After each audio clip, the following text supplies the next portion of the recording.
think we're on. We should probably say something. Hello? We on? Hello? Yep, we're on.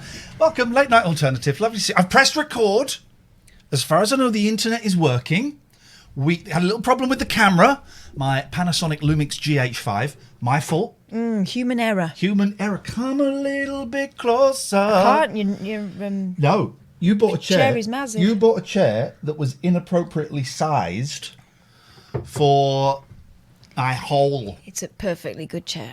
Welcome to the Late Night Alternative. This is the only phone-in show on Twitch. It's a bit windy, Pops. Excuse me.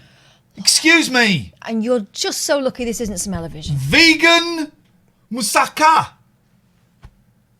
has really given me terrible, terrible wind. But it was polycola. Ευχαριστώ. It's the only phone-in show on Twitch. It's 5 nights a week, Monday to Friday, 9 o'clock UK time, 1 p.m. LA time. Thanks, Lisa 40. And 4 p.m. New York time. And there's podcasts, there's all kinds of things. Please, please, please follow us. It's all I can ask is please, let's get some Get some pleading music. Let's get some pleading.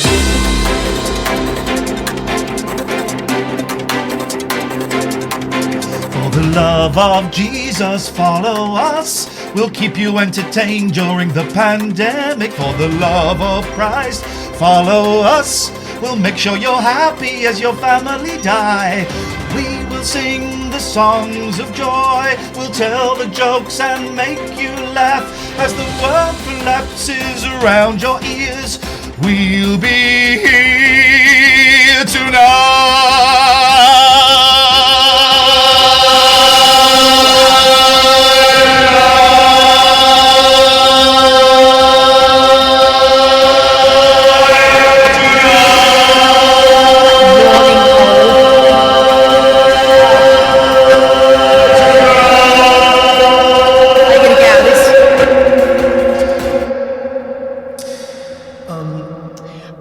Maybe the sentiment was there, but maybe some of the phraseology was a little ham-fisted. We are... Oh, there's still echo. Let me just come out of this cave. Hang on. Let me just come out of the cave entrance. Hello? Hello? You're not in the cave. Don't come in the cave. I don't like caves. I told you not to come in the cave. Why am I in this cave? I'm out of the cave now. Why am I in the cave? Please follow us. Because...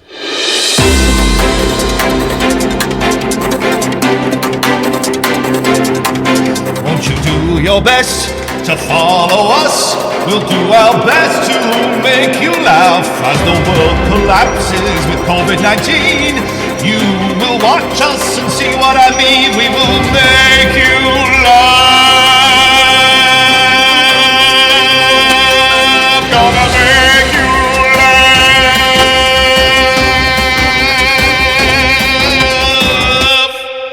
Cha-cha-cha. Boom, boom, boom. Yeah. So that's basically what we're planning to do tonight. It's the first week, and I'm knackered. Well, I'm not surprised. I'm knackered. I mean, several times a night you spray in muscles that you haven't flexed for quite long. What are you doing? This is what the ladies and gentlemen want to see. They want to see up the nose. Look at Oh that. no, look at that. Look at that little bit of bush there. Yeah, don't. What's that black bit Keep of bush? some of your mystery. What is that? Don't be doing that. What is that? That's for... Can I sell that? Probably. You can't sell... I don't know how to get out of here now. Okay, well, that's this has the focus. backfired terribly. Well, for you it has. For me, I'm the king of the shot. The shot king. Thanks, Plankton. You cannot sell... Welcome back, Roger. You cannot... Oh, no, it's going out of focus again. There we're back. You cannot sell body parts on eBay. No. Because I would happily sell that nasal hair on eBay. I would happily. And you know what? You suckers would buy it. You suckers would buy it. If this were like an 80s comedy from the United States of America, I'd get a giant magnet, right, and I'd just wave it like this. Yeah, but now we know that that's kind of invasive and consent is everything. You gave me permission. No, I never. Yeah, you did. When? You By saw- wearing it? Yep. See, that's the problem. That's the problem with 80s movies.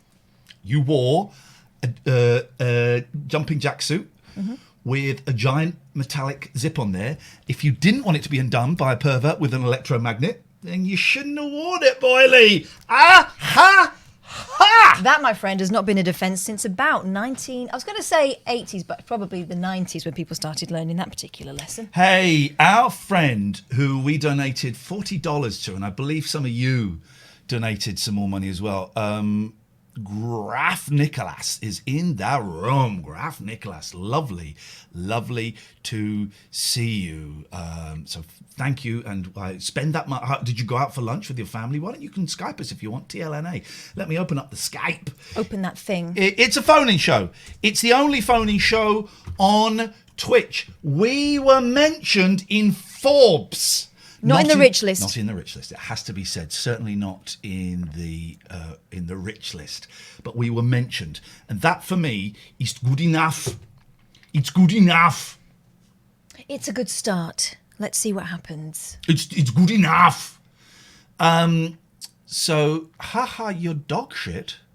My dog shit where? What's your language? Oh, you can't spell. I would laugh, but it's tragic. Well, I really think this is great. I'm not so sure, Sir Paul. Don't start with him. We might have Sir Paul McCartney on the show tonight. We might, Katherine, tell the ladles and jelly spoons, and also tell our good friend Dredge, who's just called in. Let's get a picture of Dredge up. There he is, Dredge. playing the electric guitar at Madison Square Gardens. So good. You rock that bandana, Dredge. I rocked it. There was nobody there, but I rocked it. It was a shame. It was a shame. I really thought that was going to be a successful gig for you, but for no one to turn up to a 15,000-seater venue, that must have hurt, man. That must have hurt. Yeah, I was pumping iron for 3 weeks beforehand as well, and just to no see. avail. You were Absolutely ripped. no You avail. should have been pumping those tickets a little bit harder, my friend. That was. I tell you who I miss. Here we go. This is tonight's phone-in. Who do you miss most during COVID? And actually, if you phone up and say your mum or your nana, well, then you're a big wet blanket. And I'm not going to say. Do you mean what stranger do you miss? Yeah. And actually, these people haven't been around for a while. And when you see them now, they're very half-hearted. They know the jig is up, right? Ticket touts. Oh, yeah. Ticket touts, Dredge. Ticket touts. Ticket touts outside, just on the other side of the road of the Hammersmith Odeon or the Glasgow Apollo or any of these venues. Ticket touts. I miss a good ticket tout. Well, why is it that ticket touts all have bad teeth? Oh, that is an. If we've got any ticket touts. Is that because in order to create the perforations on their dodgy tickets, they use their own dentistry? It could be. Could be. Yeah. Have you bought tickets from ticket touts outside venues then and before? I have done in the past. Have you? I can't tell you for who. For classic. Well, I was going to say for classical reasons. Yeah, not very often. Tickets for They Might Be Giants, buying and selling. Tickets for They Might Be Giants, buying and selling. But yeah, I have. I've been to like Disney events, Disney on Ice, and then outside Wembley Arena, there's usually somebody there with a Mickey Mouse on a stick. You know what I mean? What, a So child? For £15. No. Oh, the bootleg merch. Yeah. But if you want bootleg tapes, do they sell them outside venues? No, mate, because no one's got a tape player anymore apart from me. I've got two of them, three of them. If you include it, if you would, I don't know. And this is the second phone in 0203 286 6370. Would you count a tape to tape as two tapes, or would you count it as one? I miss system, the tape isn't it? recorder. Yeah. You know who had a tape recorder? You know who used to tape record absolutely everything for very little reason? Well, Rainbow George, Kenny Everett. Yeah. And George Martin. Mickey Most. George Martin, did he? I bet he taped everything. I was gonna say Well, Andy when Warhol. I remember, and of course, Lennon. I bet I could do a George Martin. He's very posh. Well, Lennon said to me that he had a bit of a headache, so I took him up to the roof and I came down and I the lads asked where Lennon was, and I said he was on the roof, and they all panicked and rushed upstairs. And I later found out that Lennon, of course, was out of his mind on LSD at the time. You know, It just sounded like you, but posh. I am posh. What are you talking about? So posh. I'm so posh. Dredge. George Martin sounded posh, didn't he? But really, he came from Dagenham or something like Did that. he? But everyone in the 60s sounded posh. Even like Tinker Tailor's Soldiers and The Spy. Everyone sounded posh. I had a great record. You know why? Because they were only like a generation removed from the people that spoke like that, terribly posh. But I had a lovely record of kids talking. And I think it was called Kids Talking. And it was a vinyl album, and I don't know what happened to it. And they were all from it was a mixture from like East London, from the home counties, from like Manchester and places like that. But yes, they all spoke like this. And Mummy says we're not allowed to get into a boat in case the boat sinks. And when Mummy says that, I'd like a jam sandwich, please. They all speak like that. And slightly sped up. Yeah. They all speak like that on 7 Up, don't they? Yeah. I've still not watched the last 7 Up. Well, why not? Because, I don't know, that's a good question. They got progressively more depressing, didn't they? Oh, yeah, Because because life is crap. as life does. They did get Dredge, progressively older. you've called in, and I hope you don't mind me saying this. Say it anyway. Yes, You were a little bit nervous about calling in, weren't you? nervous about calling in. You said, I was sort of all right, nervous. I was being polite. You said scared in the message to me. Oh. So I was being Scared polite. and there's nervous, and I Right. was on the cusp. Do you want me to read the private missive you sent me? This feels like a little. Okay. Feels a He's little getting invasive. on my nerves now. He's now saying, "I'm not. He's talking about nervous. I'm going to call. I'm going to call this. I'm going to call you out. You're being big. You'll regret taking me on. Let me tell you that for starters. Here we go. I've got the message he sent me on IG. Hello, Iain. I'm too nervous to call in. In fact, I'm bricking it. In fact, I cried all day today because I couldn't call in. In fact, have you got any spare underpants?" Wow. That is a message that he sent me, ladies very and gentlemen. detailed, Dre. Yeah. So big guy. Want to go again? Well, that's made me even more nervous now. So. Good. That was my plan. This is the only phoning show where we don't try and put you at ease. We try and make it even worse for you. But I mean, the main thing is, have you been watching the Nolans go cruising? Well, no, but I've seen a lot of the shocking clickbaity headlines, like one of them's going to get her private parts pierced, and We saw a trailer for it, didn't we? Yeah. It looked great. What channel would I find this on? This is, by the way, this is the Nolans for our American viewers. They were kind of the Spice Girls before. They were what the Spice Girls were modelled on. Before the Spice Girls. I'm trying to think of an American. If you had like an all-female Osmonds. Jackson 5, Josmonds, the So you had Ozcac 5. No, hang on. What? You had Sexy Nolan, didn't you? What was it? You had what Sexy were they Nolan, Motherly Nolan, bit too young, Nolan. Nunny Nolan.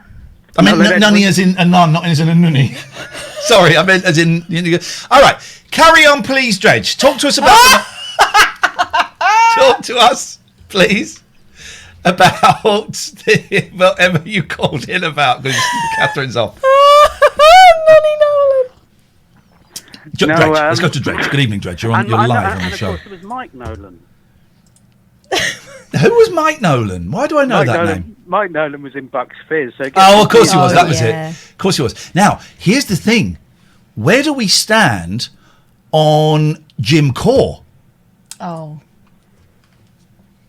from the Cause? Now, what is this relevant? well, of course it isn't. Hang But on, we're Dredge- asking anyway. Dredge, you've been listening to me for about 15 years, mate. Why would you ask such a ridiculous question?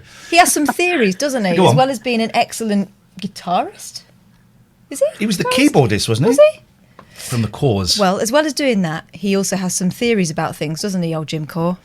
He's I think he's an anti-vaxxer. Mm-hmm. And I think almost definitely he's anti-mask at the moment. Here we go. Jim Core reveals his conspiracy theories, BBC News. Here we go. Musician. Oh, this is old. This is from like 9 years ago. Yeah, so Here we go. he was, what do they call it? Nut job. No. Crazy. No. Lunatic. No. Bellend? No. No idea. A trendsetter. Okay. Musician Jim Corr of Irish pop group The Cause, Excuse me, beg your pardon. of course, has spoken about his conspiracy theories on an Irish chat show. The musician, who formed The Cause with his 3 sisters, spoke to host Brendan O'Connor on RTE's The Saturday Night Show. He says he believes the truth about the September 11th terrorist attacks is being suppressed. Controversial. Swine flu may have been man-made. Ooh. By swines. Goddamn swines. And the American military has a secret tectonic weapon which could have been used to cause the 2010 earthquake in Haiti. Well, that one's true. He also argued that climate change is a hoax and that a secret society is trying to establish a one-world government. Mr. Corr said he took an interest in what he calls geopolitics, I think that's what people call it, after he was sent a photograph of the immediate aftermath of the attack on the Pentagon in September 2001. It showed this 14-foot diameter hole, and there was no imprint from the wings. There was no imprint from No. the vertical stabiliser. I can't let you and there do was the accent. Well, my surname's Boyle, so... Oh, so you're allowed to do it? I'm not allowed to do it. Yes. There was no imprint from the vertical stabiliser, and there was no imprint from the steel and titanium engines, and I'm going, what on earth's going on here, he said. Of course, we didn't realise he's some kind of scientist.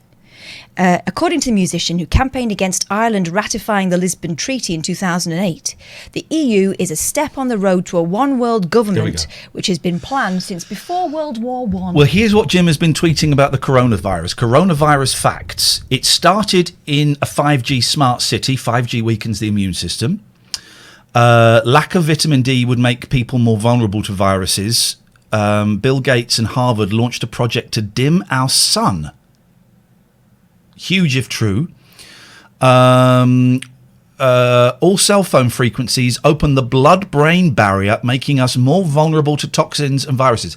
These are the thoughts of the philosopher and Dr. Jim Corr. These are not the beliefs of the late night alternative. We don't know if they're Dredge's beliefs yet, and that's why we're bringing them up. You know when they did that song, Go on, Yep. leave me breathless. He's talking about 5G. That was dedicated to Wuhan. Dredge. Yeah, I mean, if you want to get, it seems to me, if you want to get well known, if you want to get famous, if you want to get in the papers, just say something really stupid. Okay, I'll tell you what we're going to do, right? Someone's going to clip this, okay? And by the way, I can see Matty is very close to getting over 5,000 views on a clip. We've got a little competition. The first 5 people that make clips of this show that you can give us evidence have over 5,000 views, you'll get a piece of merch, right? A T-shirt for free, okay? So someone can clip this, Dredge. You say something controversial. It will be clipped. Yeah. And you'll get famous. Okay. And you'll get famous. Okay. You know the Earth is flat, don't you? Huge if true.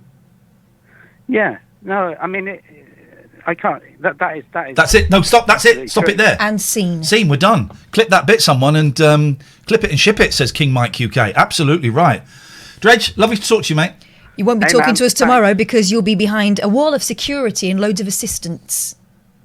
Brilliant. Looking Yeah. forward to it. See you later on. Ta-ra. Catherine, tell us about Paul McCartney, who's coming on the show later, and then we can start messaging him with the phone number. I can only tell you about Paul McCartney. Okay, go on. This is great. I love this. I was contacted earlier today by Paul McCartney. Can I play around with your backlight? Beg pardon? I was I've contacted. got James Ditchfield, a professional director, calling me out for having poor lighting. What's happening now? Go on. So today I was just doing my own thing, staying in and having a look at Twitter. And all of a sudden something very exciting happened. I'm not here. And I was followed by It's not doing anything. the legend that is Paul McCartney, right? And I noticed it and I thought, I must say something. However, how often do you get the chance to speak to a hero? A We're going to hero. focus.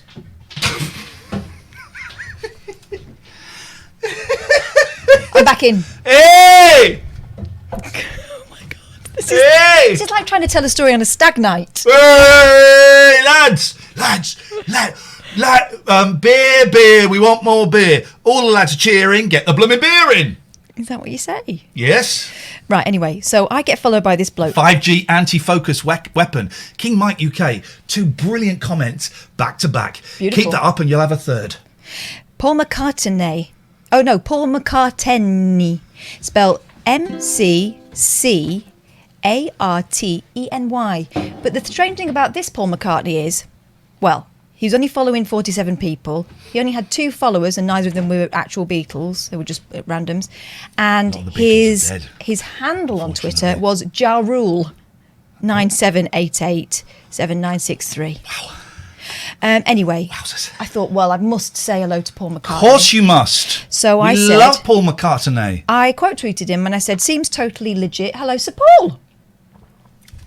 Hello. He got back in touch. He said, how are you doing? I thought, well, that sounds exactly like Paul McCartney. Yeah, thank you for the sub, Ginger Nick I 965. put, a bit curious as to why one of the most famous men in the world would have another artist's name as his handle and spell his own name wrong. But otherwise, peachy. Yep. By the Yep. way, I'm Celine Dion. There we go. I thought that would be the end of that. No. Hello, Angel. I sent you a request because I always see you liking my page, pics and comments. Thanks so much and please always be good, right? And then he started talking about a very tricky situation, which I thought I must help him with, right? This is exciting. This shows what a nice lady. Hang on a second. Look at this face. Oh, hi, the wrong face. Oh, okay. We can. No, stop. Kath, come back. Oh, there we go. This face. What a nice lady. Kind lady. Very kind lady. I got touched by a security company where I have my briefcase kept for a while. You got what? Got touched by them. Wowzers! Mm-hmm. We're going to be working with a security company next week. I guarantee They will won't not touch be. you. There'll be no touching. No, especially no during touching. COVID days. No. I got touched by the security company where I have my briefcase kept for a while, Yep. which contained, I didn't realise it was like Pulp Fiction. He's got a briefcase with like loads of wonga in it. Yeah. Contains the sum, and then it was written in a very strange way, but I worked out, what were they talking about? 70 million. $70 million. Commas are in the wrong place. When Yeah. you're dealing with that amount of money, Yeah. of course you're going to have the commas in the wrong place. And I was just thinking, well, he's getting on. Who knows commas and stuff anyway? And some valuable documents that belongs to me, and some event tickets which I will be sharing to some couple fans of mine around the world. They're shutting down soon, and it's been giving me some problems since I've been busy touring around, so I won't have much time to take care of these responsibilities. I really need someone who can control this for me, and he or she must be honest. What do you reckon, caller? Hello, Iain. Hello, caller. Who is this, Ples? It's Tom. Tom? Yeah, I spoke to you on talkRADIO. Well, hang on a minute. You can't say it's Tom as though I'm expected to know who you are just from the word hello. talkRADIO, Tom. Well, I mean, again, that doesn't... who? Sorry. Hello, talkRADIO, Katherine. Yeah, I remember it, just about. Who was it? talkRADIO, Tom. What did you tell us about, Tom? I can't remember what I'll call you up for. Well, it's nice to have you back, Tom. Yeah, and it just to see you back on the... I say TV, not on the radio. I say TV now. Yes, this is what it's Put about. that down. Put it away. This is what it's about. Tom, what can we do for you on the last show of the first week of the brand new hashtag TLNA? And don't forget the hashtag, guys, when you're sharing those clips. Must hashtag. Must. I'm going to sneeze. You're absolutely fantastic. I loved it. I've been there every day this week. Well, that's good. I am thrilled by that, Tom. But what would you like to say? Keep on liking your home. Keep on liking my home? No, what are you doing now? Okay, we'll keep on keeping on. Shall I cut you off, Tom? Go on, Anne. Let's go. Thanks, Tom. Hello, caller. Oh, hi there. Yeah, my name's Gary. You previously knew me as Gatford because I used to be Gary from Catford. Okay. I don't actually live in Catford anymore. So what but name I'm would you actually like? in Catford. Stop talking, Stop talking! What would you like me to call you on the screen then? Well, I'm giving you the full picture because you want to know the back history of every caller, so I just want you to... Oh, go away. Tell me more Not your about... call. Tell me more Stick about... your back history. Sir Paul McCartney. Well, I slid into his DMs, didn't I? Yeah. Of course I did. I'm only human. What we want to get is we want to get a Paul McCartney... hopefully Paul McCartney's going to phone up in a bit because we're going to send him the phone number. Of course he is. But we want to get a Paul McCartney impersonator to act these out for us. I wrote, Sir Paul, can I help? And I got a response back 2 minutes later. My lady, Mostly, I do not want Lady, my mostly, management I do not want my management. to know of these. Go on, do it. Why? Is because I found out someone amongst them have been stealing me money. So that's why I'm looking for a trustworthy person. And from the bottom of my heart, I know I can trust you about this, because I can talk to and give this project to take care of for me. And as soon as this gets you, I will come down there and meet you and we talk better. Wowzers! Isn't Wow, it? This I said. is real. Wow, I said, I'm so Real. honoured. We were watching A Place in the Sun while this was going on. Yeah, it was all kicking off. Yeah. They didn't buy, did they? Did they buy? They put in an offer that was too cheeky and was never going to be accepted. Outrageous. Well, they had a wedding, so... Wow, I said, I'm so honoured. We should probably talk on the phone in case the bad guys get access to your DMs, because they sound like sneaky little con men, absolute scumbags. Would you call me? Yeah. Well, yeah, I could, but like I said earlier, I don't want the management to know about this, plus this is my personal Twitter page, he said. I said, so how do we proceed? Shall I call you, or, well, I'm such a huge fan, I'd happily give you my number. Oh. Carry on. I know. Karen, I've just had an idea. Go on, carry on. Okay. Well, you could leave me your cell. He has lived in America for a while. I'm sure he does say cell phone sometimes. sure His he does. wife is American now, isn't Yes, she? she is. She's worth more than he is. Well, she could sort him out with his 70 million. I think he married her for her money. Wow. Shame on you, Paul. I'll ask him next time he writes. You could leave me your cell and I'll text you right away, he said. I thought, wow. Then I thought, oh, no, this sounds really risky because it's Sir Paul McCartney and he's being surrounded by shadowy figures, right? Wouldn't it be less risky to talk? What if your management see, I said. Yeah. I'll give him my personal email address so we can talk on there. It'd be much safer. Everyone knows it's macker@yahoo.co.uk. Don't you think he's a Hotmail man? No. He got in late. And I said, I'm afraid I don't have a cell phone, but I would dearly love to help you if I can, as you're feeling down and sure appreciate me being round. I'll help you get your feet back on the ground. Won't you please, please call me? Now that is a class act. That's a classy lady. And Talk Radio called her just a co-presenter. Yeah. That is a classy lady. They'll be crying now, won't they? If they had any souls. He said no. He said, no, wait, I sure would call you when this is all done with a think now. For now, it's better we talk via email because my management are always around me.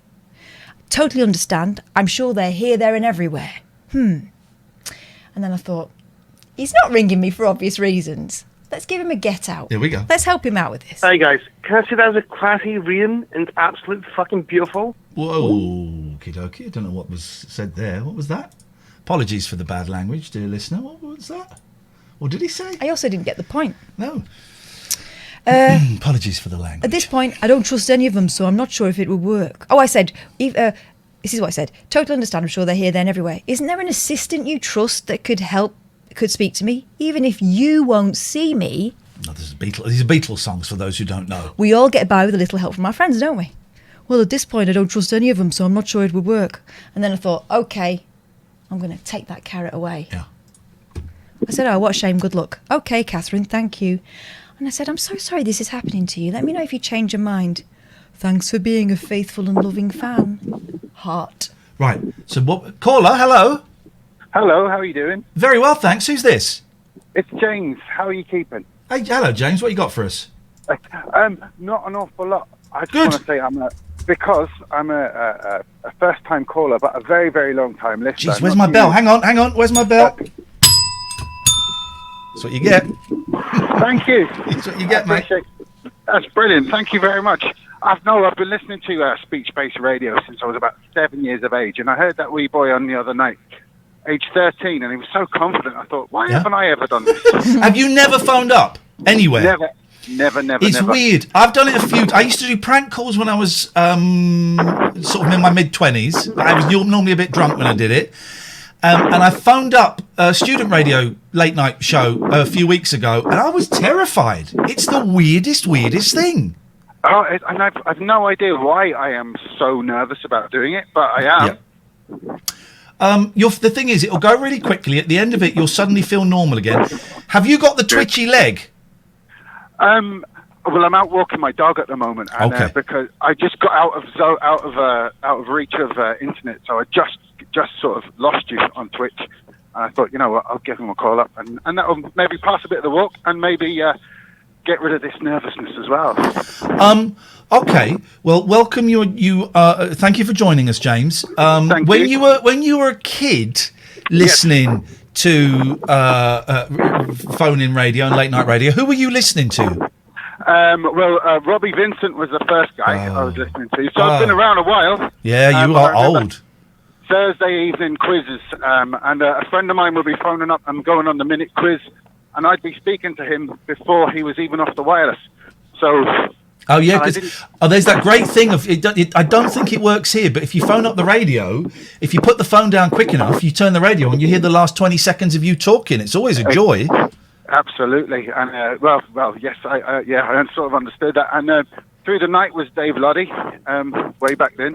Dave Loddy. I had this wonderful old radio player. It looked like what do you call it? I can't even think of the word right now. Coffin. It looked like a coffin. It was a massive, great big radio. Listen to that, and then obviously Tommy Boyd, and then I got you. This is be boring for everybody else, but it's very exciting for me. Screw those listeners. You phoned up. They haven't phoned up. You phoned up. This is your time. Absolutely. Well, yeah. Tommy Boyd was wonderful on LBC and the other place. And then LBC was where I first got you on the radio, and then followed you then to Absolute and 3 Counties, and then Katherine, of course, as well. Yeah. From there, and then obviously the next step on the journey. And I'm always surprised that people followed me from a number of people followed me from Absolute to 3 Counties. Because it seems like an odd old leap, and I know a lot of people didn't. Because a lot of people, when I popped up on Talk Radio, said, "Oh, where have you been for the last 4 years?" That's understandable, because I kind of. What are you doing? Yeah, what have you been doing with your time? Yeah. Stop breathing, James. Yeah, exactly that, and it's really weird because I remember you saying about when new people join a radio station, and there's maybe a bit of resentment to the new presenters and all that kind of stuff, and it's very different. Even your relationship as it was going with Katherine and everything, it was just very different, and I'm loving where it's at the moment. I think it's really good. We're getting there. James, listen, I'm going to let you go. Thank you so much for calling. Call again. It's nice to talk to you. I appreciate that. Paul McCartney. Yeah. So here's where we are at the moment. I've said I've just said, oh well, never mind. Send him the phone number now. Send him the phone number. And look at my face has gone red where I put that forehead on.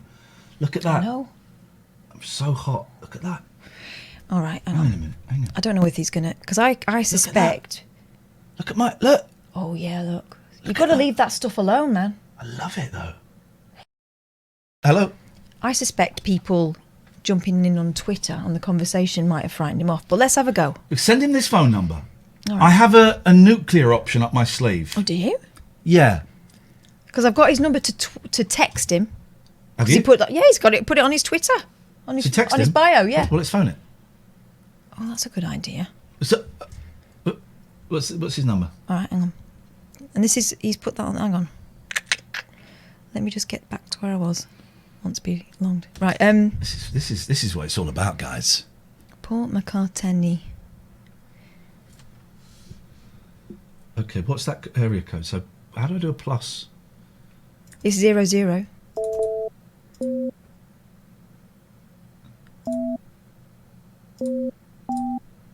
Oh, wouldn't it be great if this was one of his songs? Wouldn't it be great if he was like, hello? That's not right. 213. That's right, isn't it? That looks very, very short. So 00. I might send him a message and say, try to text you, keeps bouncing back. Shall I? No, I've missed out a number. Let me hang on. I may try again. 001 213.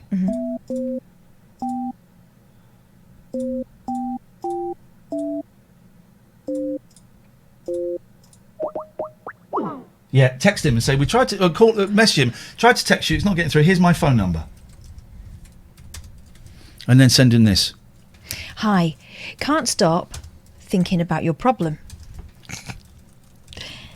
0203 286 6370 is our number. If you want to give us a call, you'd be very, very welcome. Tried to text you, but it keeps getting back. Getting back, get back is a... Hello, caller. Hello, Ian. You all right? What you got for us? Who are you, first of all? Name. What is your name and what is your reason for being? Name. My name is Mark. My reason is because my parents had sex. Okay, lovely. By the way, everyone's saying, we can work out his phone number. He's on his Twitter page! It's on his Twitter page! He wants you to get in touch. For God's sake, we can, don't do a number, we can do it from the tone, we can play the tones back. It's on his Twitter page! Why do you want to anyway? He's obviously a dodgepot. Right, Shut up, man, it's Paul McCartney. Yes, Mark? Hello, I've just got a movie recommendation. Go on. It's The Night Comes For Us on Netflix. What now? Okay, tell me a little bit about this movie, Mark. Well, you're on a bit of an action binge, weren't you? Oh, I am, yes. They are mostly bad these days. This one is new, Yes. but it's Indonesian. They're pretty good with that. Okay. You've seen The Raid, haven't you? I've seen The Raid, yes. Yes, I have seen The Raid. So, yeah, I don't want to spoil it. I don't want to tell you anything about it. Good. But, all right, I will watch that on Sunday. Really gory, really good action. Yeah. And yeah, you'll like it. But also, I agree with Rambo: The Last Blood. Terrible film. Right, hang on a minute. What was the film called? The Night Comes For Us. The Night Comes For Us. Because I'm about to ban roach frags again. I guess 7 out of 10 on IMDb. Time out roach frags, please. Time out roach frags. Time him out. Time him out. Hang on a minute. Or maybe not. Maybe don't time him out. What was his comment? I might have read his comment wrong. Was he saying that was a neo-Nazi movie or that wasn't a neo-Nazi movie? That's a non-neo-Nazi movie. Untime out roach frags. Untime him out, guys. Untime him out. Untime him out. Untime him out. Mark, I will watch that on Sunday probably. I've got my Bruce Lee box set as well, so I'm going to watch a bit of Bruce Lee with some director's commentary. Thank you. You know what? I've never seen a Bruce Lee film. They are very dated, but Bruce Lee was my first love. Before the Monkeys, it was Bruce Lee when I was about 10, 11, 12 years old, and Why has Amy timed him out again for laughing? Untime him out, Amy. Untime him. Everyone cool out. Everyone just put down. Everyone, just all the mods, put your guns down. Put your guns down. Holster. In the holsters. Yeah. Holster. I love The Big Boss. The Big Boss is my favourite Bruce Lee film. A lot of people hate it. I love it. I just think it's beautiful, but it's very dated. But he's a ballet. It's like watching ballet for me, watching Bruce Lee. More so than any other martial artist. More so than any other martial artist. Mark, cut him off. It's Gatford. Untie me out, never ban me again. Have you messaged Paul McCartney? Yes. Okay, let's see what happens. As soon as he gets back, fingers crossed, we are going to have Paul McCartney on the show this evening. That's what I'm planning. I would dearly love to help him out with his problem. Speaking of helping people out with problems, you Yeah. can advertise on the show with us, right? And we have a unique advertising system. We've got some new people coming on board next week. We'll never have more than 4 at a time, but you can still email us latenightalternative@gmail.com. That's what Somers Waste Solutions did, and you know those guys. They're the guys with the cat. There's the cat. Bob. You want to see the cat again? There he is. That's Bob. Yeah, you want to see Bob? There's Bob. You want to see Bob? There. Where's Bob? There. Somers Waste Solutions, somerswastesolutions.com is the place to go. National coverage. They can manage the waste from organisations across the UK. Huge businesses, tiny little businesses that are run by mice. They can get rid of all wastes. I'm talking like the toxic shiz. I'm talking like the discreet stuff that maybe you've not been handling a pandemic too well, and you've got some papers that you don't want the press to find. Somers Waste Solutions will do it legally, of course. They will increase your green credentials, and they are almost definite that they can save you money. They're a one-stop shop. They'll give you peace of mind when it comes to legal compliance. They can handle, as you said, jobs big or small all over the country, totally flexible. If you need a skip, they're your people. Family business. And they do skips. Have you ever hired a skip? It's a pain in the butt. You've got to get permits. You've got to get... Oh, it's such a nightmare. But if you're the guy on the street with the skip, you're the most popular person there. They'll do it. It was a nightmare the few times I've had a skip because I had to have it on the street. Oh, it was a pain. They'll sort it all out. But one of the joys of having a skip is coming down in the morning and finding what people have put in there. What people have put in your skip. Or what people have taken from your skip. Hire a skip. Even if you don't need it, speak to SommersWaySolutions.com, hire a skip, there's Bob the Cat, and find out what people leave in there. That's my suggestion. Gregorian Emerson Family Law Solicitors. Katherine, talk to me about Richard Gregorian, who I have seen has been schmoozing on Twitter today, like a good un. Richard Gregorian is a solicitor who can help you out at the most difficult time in your life, and he doesn't make it any more difficult for you because he does this kind of approach where he's interested in how you're doing as well as how well you're doing financially. He doesn't make it any more difficult between you and your ex. He cuts through all the kind of jargon for you, and he just tries to find a solution for the family that is as painless as possible, right? So he acts for mothers and fathers in equal measure. He's not biased one way or the other, and just avoids sort of he said and she said and all the nonsense you might get with other law firms. He's a nice guy. I saw someone on Twitter today messaged him and said, how much is a consultation? Consultation, you want to have a quick chat on the phone or an extended chat on the phone, phone him up. It's free. We chat on the phone. It's free. He'll work out if he can help you or not. Yeah, exactly. And this is he's helped me. He's helped so many people who've listened to this show. gelaw.co.uk is the place to go if you want to be in with the hip legal team. The hip legal team. There are people, thinking now about getting divorced just so they can have a chat with Richard Gregorian. You don't have to do that. No.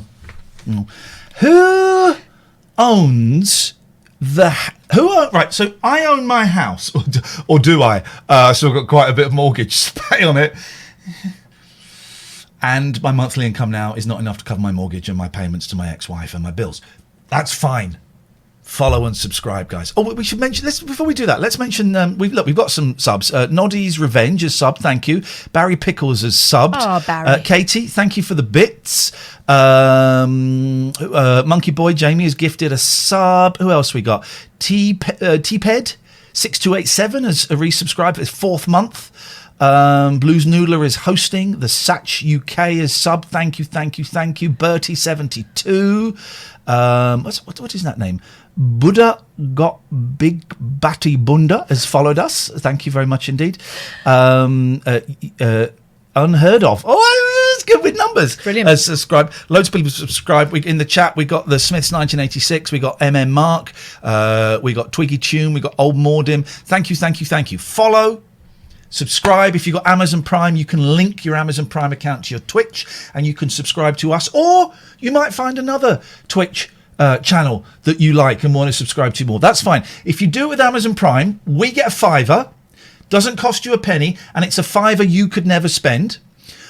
You have to renew that yourself every month. If you're doing it the old-fashioned way with £5 out of your pocket, then it does it automatically. Hello, Daniel. Hello, how are you? Very well, Daniel. What have you got for us? Go for it, did you say? I missed that, sorry. I said, what have you got for us? Well, I rang up because you ring the bell, and I wanted to know what the bell was. It's kind of like a little semicircle of metal with mine's got a smiley face on it. A clanger in it. Yeah, what's the... why is the bell there? What's its purpose? If someone phones up and is a long-time listener, first-time caller, they'll get the bell. But it's also a secret signal, a secret loud signal between me and Iain. If we think we've got a knob on the phone, we ring the bell. So great. That's all I really wanted to know. And thank you, Daniel. Happy to help. Very, very happy to help. I can hear Pat's crying. Let her in. Well, I can't really. Hello, Patty. Goodbye, Patty. She's not coming in. Awkward, aren't they? Cats. Awkward cats. 0203 286 637, or you can Skype from anywhere in the world with TLNA. I'm disappointed at the lack of international calls that we've had, because we had a lot of international calls on the trials of this show. We've had hardly any. Hello, Alistair. Alistair. What's going on in your world? Good evening, and yeah, great show again. I'm a little bit flat today, guys. Tell me what's happening, brother. Let's chat. So I had my surgery review earlier in the week. Yes. And unfortunately, they've uncovered diabetes 2. Okay. So, which is completely treatable. Yeah. There are some suggestions that by changing diet significantly and exercising, it can be reversed. That seems to be the latest thinking that I've read up on. I'm just saying that not in any way to diminish what you are feeling, but just to reinforce what I'm sure you've been told, that you ain't going to kill you if you do what you're told. Yeah. How does it make you feel, though, having been told that you've got that? Just a bit different, really. Yeah. Because I mean, I had a telephone consultation with my doctor, and he said, "Well, like you said, don't worry, because we'll put you on this medication called metformin, and but it does have side effects, so we'll introduce it slowly and work up to the dose you can cope with," which was good. But it kind of, just like I say, it just makes me feel a little bit flat, a little bit, oh dear, well that's unfortunate. But as I understand, if I change my diet, see, one of the things when I stopped drinking, yeah, of course, I ate lots of cake, eating, chocolate, yeah, of course you did. All the bad things. That's normal. Presumably, that's contributed to what's happened. Maybe. Yeah, probably has. You're a little bit overweight. Having met you, and I don't say that as being completely honest. I'm a little bit overweight at the moment, but. So that's going to be playing a part in it. How do you... you are speaking to someone who has changed his diet for the last 5 days. Oh, yeah. And is loving it. Loving it. I'll talk about how I'm feeling in a bit, but generally I'm loving it. How do you feel about the possibility of changing your diet? Well, I just need to have a bit more discipline. I can eat healthier than I have been. Tonight I made a soup with beans and sweet corn and lots of good stuff. And I'm sure that I just need to reapply what I've learned under the steps to, approach this. And another way you could look at it is, and maybe it's too soon to think like this, I completely get that, Alistair, but thank God they found out before there was any kind of long-term implication from carrying on with type 2 and not knowing about it. You've got a chance now to get hold of it and work out, you know about adapting your life. It's just another little path that you've got to take, and you're more than up to it. Yeah, I mean, it was completely random. I thought that surgery rang to say they're doing reviews, because I thought the surgeries were like sort of, weren't able to sort of operate. I think they are to a certain extent. I had a doctor's appointment on the phone the other day, and I've got a hospital appointment on the phone on Tuesday before they, we decide whether I'm going to go in or anything. So yeah, the doctors are still working primarily without seeing people, and then I think if it is a bit more urgent, they will, see you within set parameters. But yeah, I get why that gets you down, man. I can get why that gets you down. I guess I would imagine it feels like another little punch to the gut. But all the stuff you've been through in the last, let's say, 18 months with 18 months, 2 years with the booze, with the police, with all of the, you're kind of lucky that you're not in prison, and you went through that. And I say that kind of jokingly, but also at the start of that, I bet you thought you couldn't get through it. And now you're out the other side, and I think you're out of your probation period as well, aren't you? Yes. Yeah. Beautiful. So, you got through that.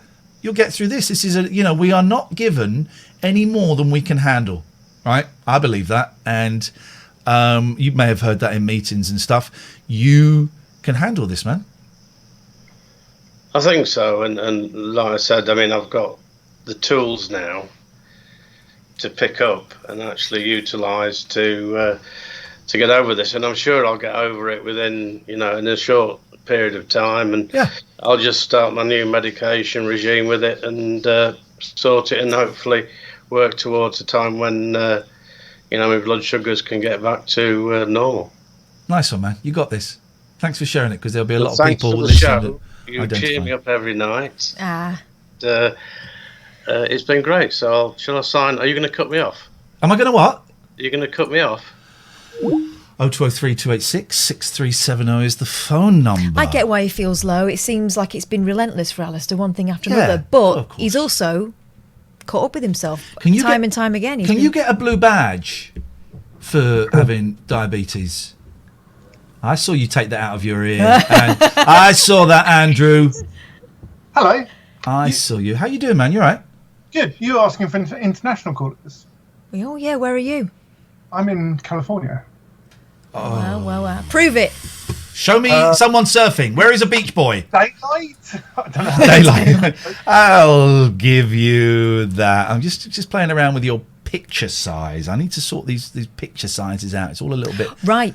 You've got Cards Against Humanity behind you there. I've got an unopened packet of that at home that I keep meaning to have a look at and play. But obviously it's not something you can play with around kids, is it? No, definitely not. It's very rude. Do you like it, though? You were talking about things you're missing. Yeah. I thought I'd offer up something I'm not missing. Okay. Socks. Oh, no. I haven't worn socks for months. Reevaluated in the post-COVID world. Bold move. I am constantly battling with my 8 and my 10-year-old about putting socks on, right? They don't want to do it. I want them to do it. Why? Because they will ruin their new trainers. Because the trainers get all sweaty and fungaloid. So what? And stinky. Trainers cost a lot of money. Yeah, Listen, but they'll grow out of them within 6 weeks. Might as well just trash them. We are going to pay Indian and Vietnamese children pennies to make shoes for my kids, then at least wear socks and make them last a little bit longer. I haven't worn socks since March. I haven't. Well, I don't wear them around the house, but I wear them if I go out. What do you wear? Well, not you, because women are different. Women's feet, I don't get. Just don't get it. What do you wear if you go out, then?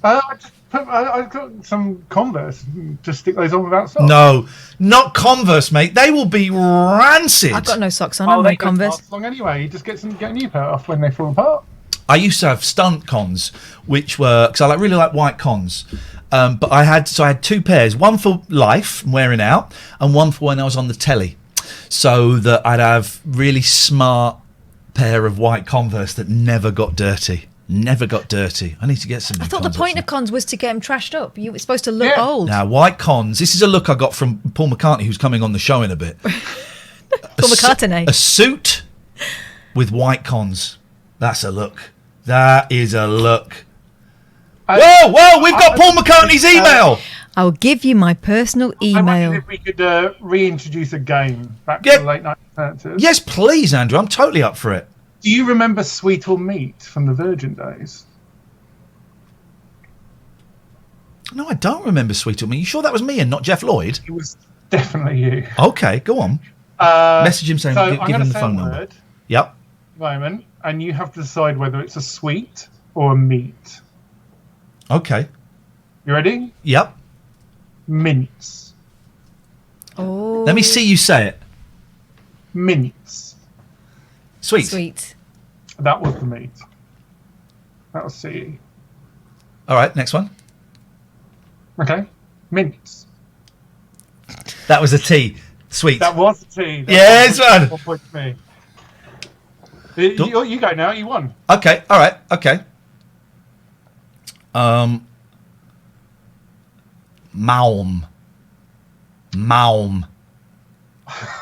Is that a meat or a sweet?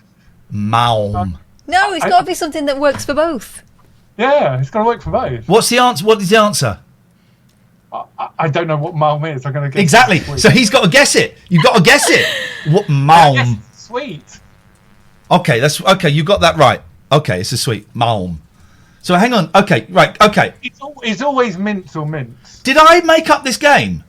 No, I think a caller That's phoned in. rubbish. I mean, this was probably like 10, 15 years ago. And telling you I sat by the think phone you now. dedicated at least 2/3 of the show to it. And that, Andrew, is exactly what we're going to do tonight. Okay, my go. You're welcome. Mince. It's either mince or mince. Always. Mince. That was meat. It was meat. It was meat. Well played. You've been You've had time to practice this, though. I have. Go on. Go again. Go again. Because I can. You've got an ever such a slight lisp, which makes it a little bit trickier, and your lip is hidden by your moustache. There's so much going against me on this game, but I've worked out your style. Go. Okay. Mince. Meat. That was a sweet. This guy's full of bull. This is like, yeah. Full of bull. This guy's full of bull. I'm going to cut you off, Andrew. All right. So, He took that very, very well. What's the latest with McCartney? McCartney says, all right, I will want you to have my personal email. This is my personal email. Right, and I've said to him, I'd really rather you called. I'm worried your message might be intercepted by the dark forces of which you spoke. Yeah. I am sitting by the phone now. Here we go. Matter Paul of time. McCartney is going to phone. This could be him right now. Hello, Sir Paul. Hello.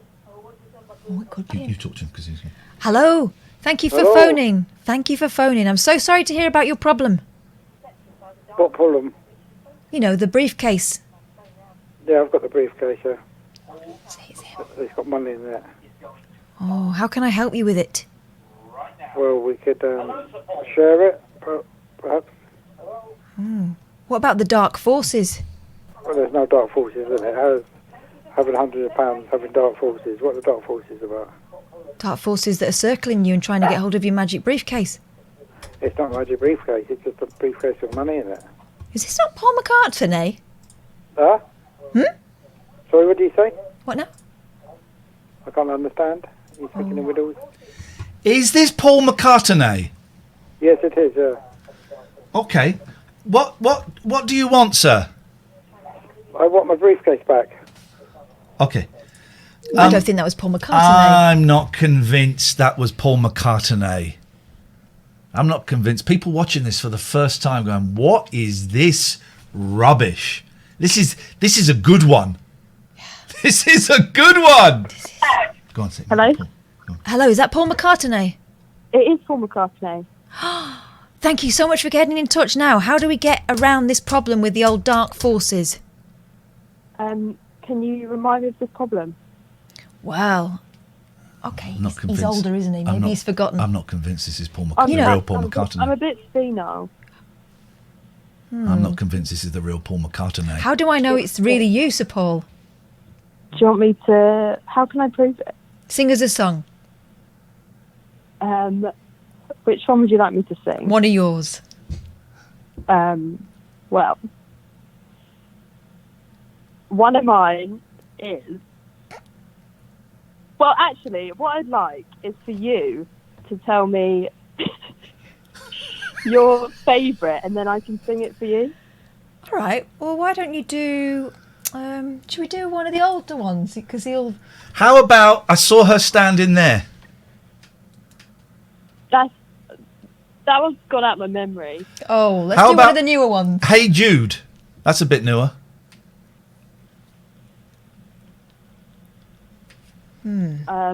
Tricky.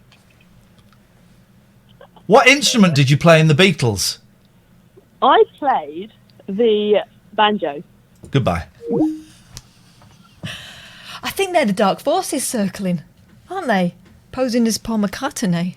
Trying to get hold of the briefcase. Keep checking your DMs, because we are so close to getting a phone call. We are so close to getting a phone call from Paul McCartney. It wasn't Hey Jude by Cooler Shaker. It was Hey Dude. I should know. I used to know Cooler Shaker. Mate. I've worked with Cooler Shaker. The drummer was the drummer in my band for a little while. Paul Winterhart was the drummer in my band. I know Crispian. We get Crispian on the show. Don't be schooling him about your Cooler Shaker. Yeah, I'm gonna keep a little tally because I forget how many of these I've had. Let us go here. Go on, you talk. Hello. Who's this? Who's that? It's obviously. Hello, Tyler. Hello. Hello. Hello. Yes. Yes. Can you hear us? Yeah. Good. What you got? PlayStation controller. Prove it. Prove it. Prove it. Bang it. Really? Yeah.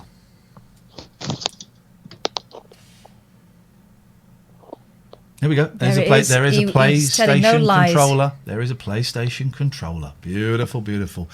How's your day gone today, Tyler? Not good. What happened, man? I'm hungry. Okay, well, I can't help. I can help with a lot of things. I'm good. Right? I'm really good. I can do a lot of things. I can't help with that. Why not? Well, how can I help? Go and make a sandwich. I can't. Why? You're not allowed to go in the kitchen? No. That's a bit lousy. There we go.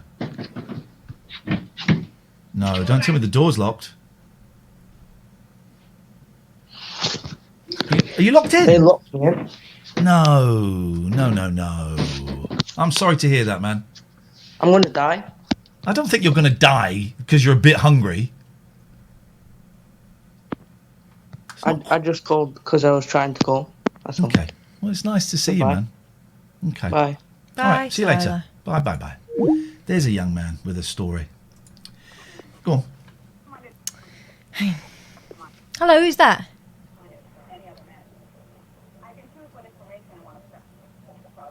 Hello, 7390. Hello, Hello, who's that? Martin. Hello, Martin. What's going on with you? I'm fine, yeah. Can I speak to Iain Lee? Yeah, I'm here. Me and Kath are both here. What can we do for you? You're speaking to me live. We are speaking live on Twitch, on the Late Night Alternative, twitch.tv/Iain Lee. Okay, I just wanted to know his thoughts on Alex Belfield. Oh, I don't want to talk about him. About him. No. How about if I talk about... Why not? I don't want to talk about him. What else you got? I've got a picture of Epstein with a face mask on that was shot after his death. No, you haven't. Also, no, come on. What do you mean, no, come on? Talking absolute balls. It's not. I have him looking through a place in Malaysia, and he has his face coming through with one of them breathing apparating masks on. Breathing apparating mask. And I just wanted to know what the best solution is to sell that photograph. I would stop Googling. Google it. No, don't Google it. Stop Googling. No, I'm not going to Google it. I want to sell it to a national newspaper or something. Because it comes from his... It comes from a roundabout way from a Portuguese work servant who was taken... So you say you know a Portuguese work servant who has given you a picture of Epstein wearing a mask in where, Malaysia? Yeah, where they see looking mask in a sort of like a house. Right. But there's lots of grass around him, so... Why would he give it? Why would he give it to you? He hasn't given to me. I sent it to another source. Why would anyone give that to you? Because I don't know if years ago, this is going to sound really weird. Yeah. But do you remember the free energy machine that was produced by Greenpeace? No, because they didn't make a free energy machine. No, okay. But they did have plans with magnetics, and I was the one because I was a car salesman. they came to, but it all had to do with Waco, and anyone who had the plans that the house was either burnt down and it was a really scary thing. I refused to take the because like about the weights and. What can I ask? What music you're listening to in the background? I'm getting a 60s vibe. What's the music you've got in the background? It's Beatles, I think. It's Hey Jude. Wowzers. Okay, well, that's gonna. Okay, turn it down a bit because I don't want to get. I don't want to get. To speak, but not live. We are live. Turn the music down a bit because I don't want to get in trouble for having the Beatles playing in the background. So turn the music off if you can. It's not music you're playing. No, I'm not playing the music. You're playing the music. I'm not playing the music. So You're playing the music, and we have to stop the music right now. Otherwise, I'm going to cut you off. I haven't got the music. I swear it's coming from your pre-recording. Listen, I wish you. Turn the volume down. Turn the volume down. Please do that. Yes, please do that. Okay. Martin. Yep. How old are you? 52. How do you know? Yeah. Are you 52? Yep. Right. East Grinstead, yeah. Okay. Don't give us any more information than that, right? When was the last time you spoke to another human being, face to face or on the telephone? What about this situation? No. I was with my wife today for a lunch that we had. Very nice. So are you still married, or is she your ex-wife? She's still married, yeah. But and do you live in the same house as her? We live in the same house as her, yeah. Yeah. So you what did you have for lunch? I had a panini, which wasn't very nice. I wish I'd had the wrap, but they made it a pizza. I know what you mean. Those paninis can be so disappointing. Yeah, and I had the fish thing. What is it called? Oh God, I can't even think. Okay, but so you had a chat with your wife, and what did you talk to your wife about? What, today? Yeah. Do you remember? Yeah, I was a bit concerned about the picture that I got sent through Chinese. Are you? When was the last time you spoke to a doctor? I don't need to speak to a doctor. No. I know you don't. I'm just asking. I spoke to a doctor. I think 3 days ago. On Monday, I think it was. About Monday, because I've got a leg that should be. I'm only 52, but it needs a hip replacement, and they haven't given me till the 10th of September. It's a bit. Everything's a bit tricky and slowed down with hospitals at the moment. I get that. Yeah. Do you have like a mental health worker or anybody? I do actually have a mental health worker, and this is fictitious. This is the truth. What's fictitious? Like the photograph I have. The photograph is fictitious. No, I'm not fictitious. No. Okay, but is the mental health worker fictitious or real? No. I'm in a good place with it. A very good place with it. Oh, no, I bet you are. You sound very upbeat, and you sound great. I just wonder... The only thing that doesn't help is wearing a mask, and it makes me feel a bit anxious. I get that. Only because I suffer from claustrophobia. It's not that I don't want to wear one, but then I have to wear one in company. I get that. So that I'm not one of the people that they look at and think, oh, he hasn't got a face mask on. No, I get that. If you can get a card to carry around that says I can't wear a mask because I'm claustrophobic. Yeah, I know, but I don't want to be one. It's still very difficult to wear that mask, and yeah, but you wouldn't have to wear the mask. You could show them this card. If you had this... I know, but what you do, you get people like today when I had to go to a couple of situations. Went into my bank and everything, and then it's not that I didn't want to wear a mask. I forgot to wear a mask. Okay. What I wanted to know was, when was the last time you spoke to your mental health worker? And this is a really personal question that you can tell me to get lost about. I just wondered, was there a diagnosis? Why you're seeing a mental health worker? Yes, there was. It was really... I suppose they would put it down to the cliche of being, I can't remember when you're up, and what's the word? Bipolar sort of bipolar. thing. Bipolar, yeah. There's a lot of it around at the moment. The bipolar. There's a lot of it around. And but I just think it's a stigma, because I think a lot of mental health becomes concerning on your problems. So, like, for instance, one person there, and all of a sudden, all the mental health. 1 minute someone wins £10,000, they're very happy. Yeah. But that's not the ring. I'm not asking you about my mental health. I have a picture of Epstein. No, I know you do. All right, Martin, listen. I really appreciate you giving me so much of your personal, having a chat like that. And that shows that you trust us. Thank you. We can't help you with that picture. I am going to say, just because I have to say this, I do not believe that picture is of Jeffrey Epstein wearing a mask. But you do. And that is great. And I wish you... I got sent it for one of his maids that works for... Okay. Another one of my people who works in the city. Okay. I personally believe that Jeffrey Epstein died. I think he was murdered. I don't know what that says about me. Like the where the actual thing on his neck, it was. Yeah. To the All right right. of his neck. We don't want to go into the details of that. Martin, listen, we've got to move on. But I really wish you the very best of luck, and I look forward to speaking to you again, mate.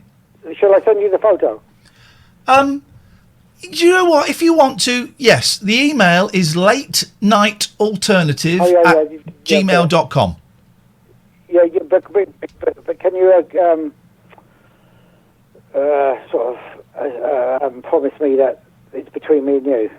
Katherine will see it as well. She sees those emails as well. But I'm not going to do anything with it. Yeah, you can send that email if that would make you feel better. Well, no, I just... there's a chance to be able to... Okay. I can't help you sell it to the papers or anything because I'm a little bit busy at the moment. But listen, I have to move on, Martin. It's really nice to talk to you, mate. Thank you. And I'd say you're doing a wonderful job. Thank you, mate. You stay safe, all right? A lot prettier on screen than I thought she was. What about me? What about my face? You've always been handsome. Thank you. Next time, go for the wrap, not the panini, Martin. Sorry? Go for the wrap, not the panini. I know. I went for a really terrible thing. I had the fish and the cheese. Well, don't. Martin, I've got to move on. It's nice to talk to you. Stay safe. I'm going to put the phone down now. Thank you very much for your call. There's a lot of people out there. Yeah, I feel terrible for saying he was talking balls at the beginning. No. You mustn't. You must not feel terrible. He was talking balls. In our opinion, right? He was talking balls. I know, that does not in any way... I should have listened to him more. No. We got there. I did the same thing. We got there. Here's the thing. We tread a really fine line on this show and the previous show where a lot of people who are mentally ill or are damaged or are confused trust us and phone us up. And that is an amazing privilege, okay? We also have a lot of silly calls. And I love the silly calls, right? So we're not always going to get the tone right 100% bang on the nose. We had the Paul McCartney phoned up. We're not going to get the tone bang on the nose. And the trick is, I find, once you realise there's more to it. Yeah, you shift. If you carry on having a laugh... Well, no, actually, because you can still have a laugh with someone who's bipolar. If once you realise there is an issue, you mock that person, then you're in trouble. Yeah. Then you're a bad person. I get it. I just feel, I'm sorry you feel like that. You shouldn't. No, but... I feel sorry for poor that. Martin. Yeah, I feel... And I was feeling sorry for Tyler already. I know that Tyler got to you, and we went to the next call a little bit quicker than perhaps we should have done, because I didn't realise you'd been quite so impacted by Tyler. I find Tyler a fascinating young man, and there must so much going on. He's also a there. worry. Yep. I would say you have absolutely no reason to feel bad about that call with Martin. I think, if anything, we offered him comfort for 5 minutes when he's probably not getting much comfort anywhere. No. There's obviously a lot going on for that guy. But also, he's obviously fairly astute because he made a very nice comment about my appearance.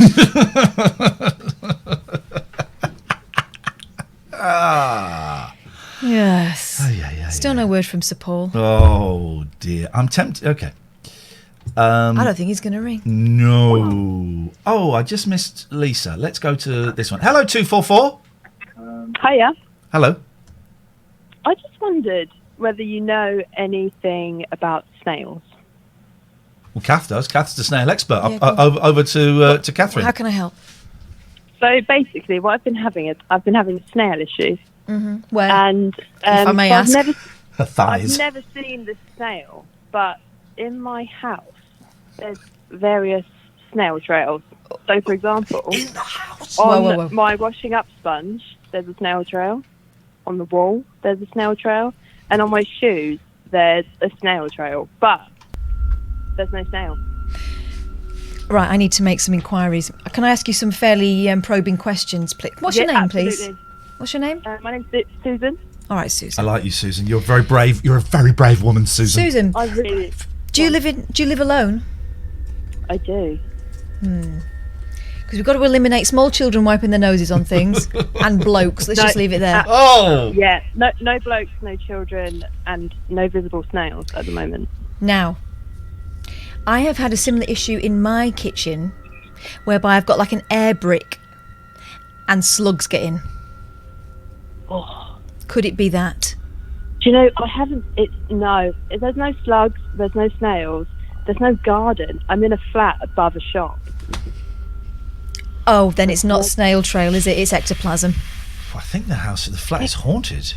I hate to break it to you, but someone is saying from beyond the grave, you need to wash up more. Do you think so? I think so. I think I wash up quite a lot. Okay. How many times on average per day would you be using that dishcloth? Like at least twice. How often do you change your dishcloth, Susan? Because only in the past 3 months have I started changing my dishcloth at least once a week, sometimes twice a week. That's disgusting. You need to change it. Yeah, definitely once a week. I would keep it for months sometimes. Oh no, you can't do that. It starts to smell. No. I'm regularly changing this sponge. Now, I did think that maybe my elderly neighbour is transforming into a snail, crawling through my letterbox and just having a good time in the kitchen. But yeah, I think I really need your advice. Don't poo-poo that. I'm poo-pooing that. I'm poo-pooing Susan. Tell me about your elderly neighbour. We're talking a gentleman or a lady neighbour? Gentleman, and he absolutely stinks. Okay. Now, does your dishcloth stink in a similar fashion? Not sniffed it, actually. Go and sniff it now. Okay, hold on, one sec. It smells like fairy liquid. Can't be him then, can it? Can you? Here's the thing for snails is you got to leave saucers of beer. And the snail will climb in the saucer of beer. I thought that was slugs. Well, and slugs and snails and poppy dogs' tails, actually. Poppy dogs. Poppy dogs? Poppy dogs, yeah. On Remembrance Sunday. So, can you leave... I don't know how you are with beer, Susan. Could you leave in 3 saucers in the key areas with a little bit of beer, and that might just capture the little buggers. Also, if there is a regular snail trail, an obvious path that they're taking... May I suggest you crunch up some eggshells because they will not pass over that. What? No. Is that true? That's actually true. If you've got problems in your garden, you haven't got a garden, but if you had a pot plant or whatever, if you surround it with the old eggshells, no, they won't, because the snail's foot, for that is what it is, will be sliced to smithereens. Ooh! So is the beer thing true, or is this just an The beer thing is also true. But Papa Morph in the chat is saying, tell her to leave cucumber pieces in kitchen corners. That sounds like nonsense to me. And yet... Or, Susan, the other thing you can do is if you do a pee in every corner of every room, that might be for lions. That might be for lions, I'm not sure. What did you say, sorry? She does that anyway. I said I do that anyway. I've got marked the territory. Let us know how it goes, Susan. Give us a call next week. All right, will do. Thank you very much. Thank you. Bye-bye. Can you make a note on her name, please? Susan Snail Trail. Susan Snail Trail. That's a good point. Hang on. I don't know. I click on that. Yeah. Click on the pencil. Susan Snail Trail. Snail. I'm sure we will manage to come to the bottom of this, get to the bottom of this mystery at some point. But maybe not today. Hello, caller. You're on the Late Night Alternative, the only phone-in show on Twitch. Hello, it's Miriam. Hello, Miriam. Hiya. you remember me from the Zoom show? Yes. Glamorous Miriam. Oh, it's Glamorous Miriam! Oh, Miriam, how delightful to see you. Why do you sound so nervous? I've never phoned in. I was going to say I've never phoned into a radio station before, but You're not. You haven't now either. Yeah, you haven't now. Yeah. It's just us. We've met. We've met at various shows. It's just us, GM Glamorous Miriam. Calm down. What can we do for you this evening? Did you have your court hearing yet, or maybe you don't want to talk about it? Yikes! No, I haven't. They've moved it. They've moved it. They keep moving it. It's just a speeding thing, guys. Don't worry. They keep moving it, and it's really unsettling. It's just a pain in the bum. I just want to get it done, but obviously with COVID and everything, so it's now sometime in August, possibly. All right, because I work for the City of London Police. It wasn't in the City of London. I do the prosecution files for the speeding offences in Tower Bridge. I know, but this was... If only I'd been speeding on Tower Bridge. Are you saying you could have made it disappear? Yeah, I could have put it in the shredder and said, maybe it was filed in the wrong place. Oh, careful. I would never, ever do such a thing. But you were saying that you think you'll get 6 points, but I don't think so. It's not automatically 6 points because I have access to the DVLA records, and people they get 3 points even if they have more than one offence. The problem is, Miriam, he's a repeat offender. He's got form.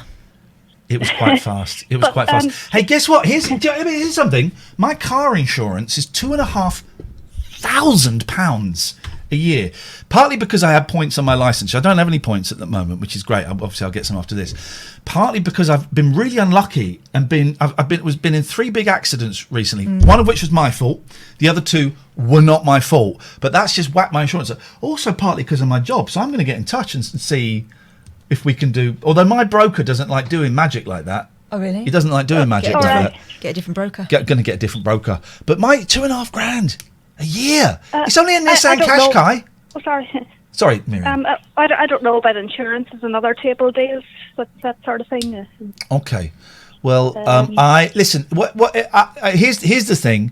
I broke the law, and I've got to face the penalty, and I'm cool with that. I'd rather I didn't have to, but I have to. That's the rules. I was being an idiot.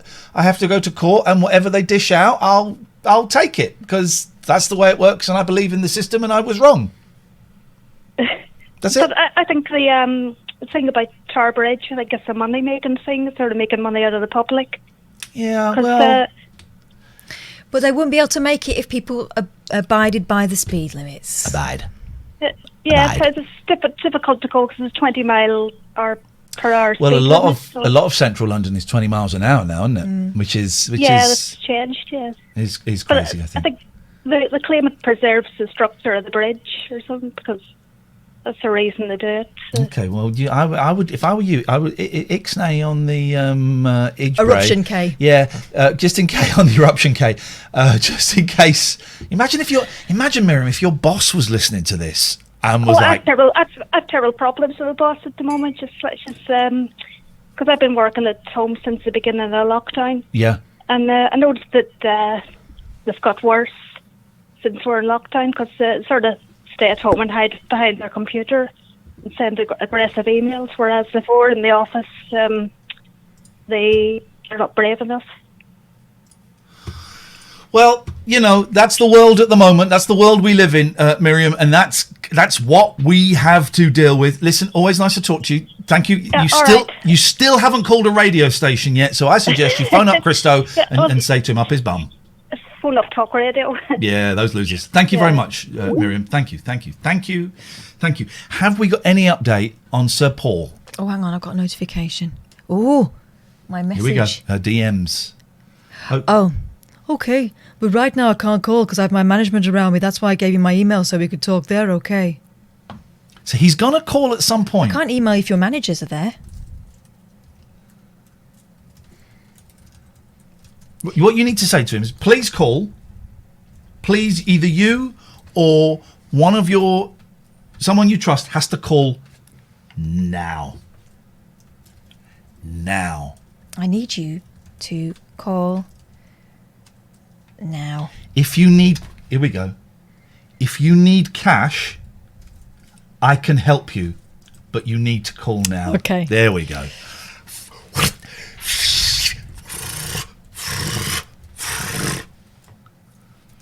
Hello, everybody. Welcome to the Late Night Alternative, weeknights, 9 till 12 on Twitch. This is a new direction for Twitch, new direction for us. We've been working on the radio for the past 20 years, together and apart. Twitch is branching out more into content, and that isn't just gaming. I'll just say just. I love a bit of gaming. But you're welcome, and we are taking your phone calls, 0203 286 3370. We can see you, Lisa! How you doing? Look at you running through that gorgeous looking cottage there. What is going on? I know, it's beautiful, isn't it? Look at this. I know, it's beautiful. I love it. Whose house is it? You broken into someone's house? No, it's all mine. Wow. That looks Well lovely. done. Well I'd say, Lisa, don't lean too far forward. Oh, sorry. Yeah, we can see your beams. There we go. Exactly. You're wearing your PJs, so just sit. I am. I've got my PJs Keep on. your back straight. Hello, Lisa. How can we help you? Well, I don't need help. Okay. I just want. I don't need help. I've been. Well, firstly, I wanted to say congratulations because I think you're both doing a fabulous job. Thank you. And I am so excited to be speaking to you both.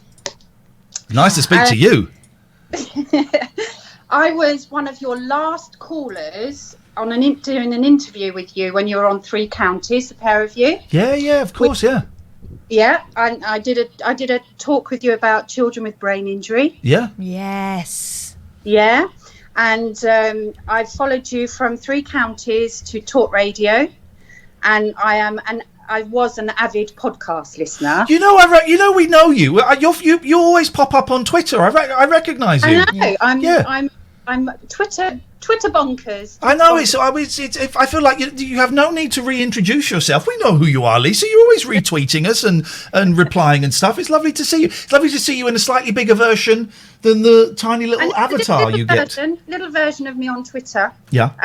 But I just wanted to say how great a job you're doing. I've had a really hard week. Go on. What's happened? Well, I as you know, I run a charity for children with brain injury, and the lovely COVID pandemic has had a massive hit on the charity, and I've had a terrible week because I've had to lay people off. Oh, mate. Which has been really, really hard, and it's made me really upset to do that. But it was I've had to do it. You had no other option. Yes. Yeah. No other option. But it's just a different perspective on things because I know it's affecting everybody in so many different ways. I feel blessed that I've got a lovely little cottage in Northampton, and I have got a wonderful family, and I feel blessed for that. But I feel terrible that I've had to give these awful messages all week. Yeah. There's no good way of doing it, and I know a lot of companies and charities and a lot of places are having to do it, and it's heartbreaking because, particularly when it's a smaller organisation, you know everybody, and it's a community that you got going. And also, they're family, aren't they? Yeah, and you've also got this far into lockdown, all trying to help each other get through it, and now you've come to this conclusion, and it's it's lose-lose, isn't it? It's really been tough, but I have managed to save 35 people's jobs. Well, that's well done. Something. That is something. So I'm really proud of that.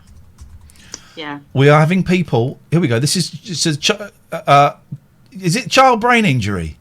Child Brain Injury Trust. Yeah. Okay. Because people are in the chat are asking for the link, so I found it. Yeah. I'm going to copy childbraininjurytrust.org.uk. I'm going to put that in the chat when I can find out where I've hidden the chat. I've got too many windows. And I have been running the charity for 17 years, so I'm committed. I'm definitely committed to it. Well done, mate. Well done. Good work. We need. Thank you so much for everything you're doing. I think you're doing a brilliant job. Who's doing the best job? Katherine, I think you're lovely and you look beautiful. Goodbye, Lisa. Goodbye, you. Lisa. Go back to your cottage. I actually meant who's doing the best job out of me and Lisa running a charity for children with brain injuries. That's what I meant. 0203 286 6370 is the telephone number if you want to give us a call. You can Skype from anywhere in the world TLNA. Podcasts, there's a bit of selling going on, all right, because we obviously have to feed our kids and we have to pay mortgages and stuff like that. So let me tell you now, 48 hours after a show finishes, we are putting out a best of podcast of the episode from 48 hours ago. So if you search on iTunes or Spotify or any of your favorite podcast provider, the Late Night Alternative, and subscribe, like, share, it's really helpful. You get to hear the 45 minutes. If we have guests on, like Bob Mortimer or Mike McCartney or Katie Puckrick, we've got Stephen Page next week. Yes. Keith and Hemder from Keith and the Girl. Rufus Hound. Rufus Hound. And we've got Dick and Dom coming on the week after. Oh, Gail Porter as well. We Gail need to give Porter. her a day. For some reason, I don't know why, but Barry from Watford has got in touch asking if he can come on as a guest. I thought he died. He heard this and he got in touch today saying, "Can I come on as a guest?" I said, "Well, you can call in." He said, "No, I'll come on as a They guest." get so self-important, don't they? So they will go out as separate podcasts. So people were asking, "Where's the Bob Mortimer interview?" It will go out Saturday, actually. So subscribe to those so you get those. The whole shows are watchable on Twitch for 30 days, and we clip little bits. But again, 48 hours after a show finishes, it goes up on youtube.com/Iain Lee. It's really helpful to us if you subscribe and if you like and if you share. We just hit 9,000 subscribers on YouTube, which is great. The next target is 100,000 subscribers. I thought you were going to say 10. No, aim big. Aim big. Also, if you get 100,000 subscribers, then Twitch sends you a plaque. And the next target is 100,000 subscribers. So we have got 91,000 to go. Right. That's the plan. Also, final little bit of sell from us. Merch. T-shirts. These mugs are on your website, aren't they? No. Oh, yeah, they're on my website, but the ones with us on... tlna.co.uk. tlna.co.uk. Go. Yes, who is this unknown person phoning us up? Hello? Hi. Hey. How are you doing? It's Malky. Hello, Malky. How are you doing? Very well. I just wanted to congratulate you two. And, good luck with getting 100,000. I'll just be a matter of time. It's happening. Aim big, Malky. Aim big. Yeah, the plaque is on its way. Yes, I feel it. Yes. How you doing, fella? Just a quick thought about Macca. I watched that thing, 35 Years Live Aid. Do you think if John Lennon had been alive, do you think the Beatles would have reunited for Yes. Live Aid? I don't know if they'd have done it for Live Aid. I think they might have done it before Live Aid. It was almost definite that the Beatles would have reformed to do something in the 80s. It's almost definite. And there was massive money apparently by an Australian guy, wasn't there? Oh, there was always money to get the Beatles back together. But the front page of one of the papers before Live Aid was that Ringo and George had flown into the UK like a few days before Live Aid. So the story was the Beatles were going to reform with Julian Lennon replacing John. And I have I got this right? I think George was kind of up for it, and then he got a bit scared by all the press and decided not to. That's how I remember it, but I might be getting slightly confused. Well, the interesting thing with watching that back was Macca only played the one song, and obviously there's a thing about it which he hadn't performed for was it 7 years or something? It was was that the first? Had he not done one of his tours before? Yeah, well, he had the massive tour in America about 76, 77. Yeah. The biggest tour, and then he actually had a hiatus, and I think it was about 6 or 7 Well, years. he stopped in about 80 when he got busted for pot in Japan.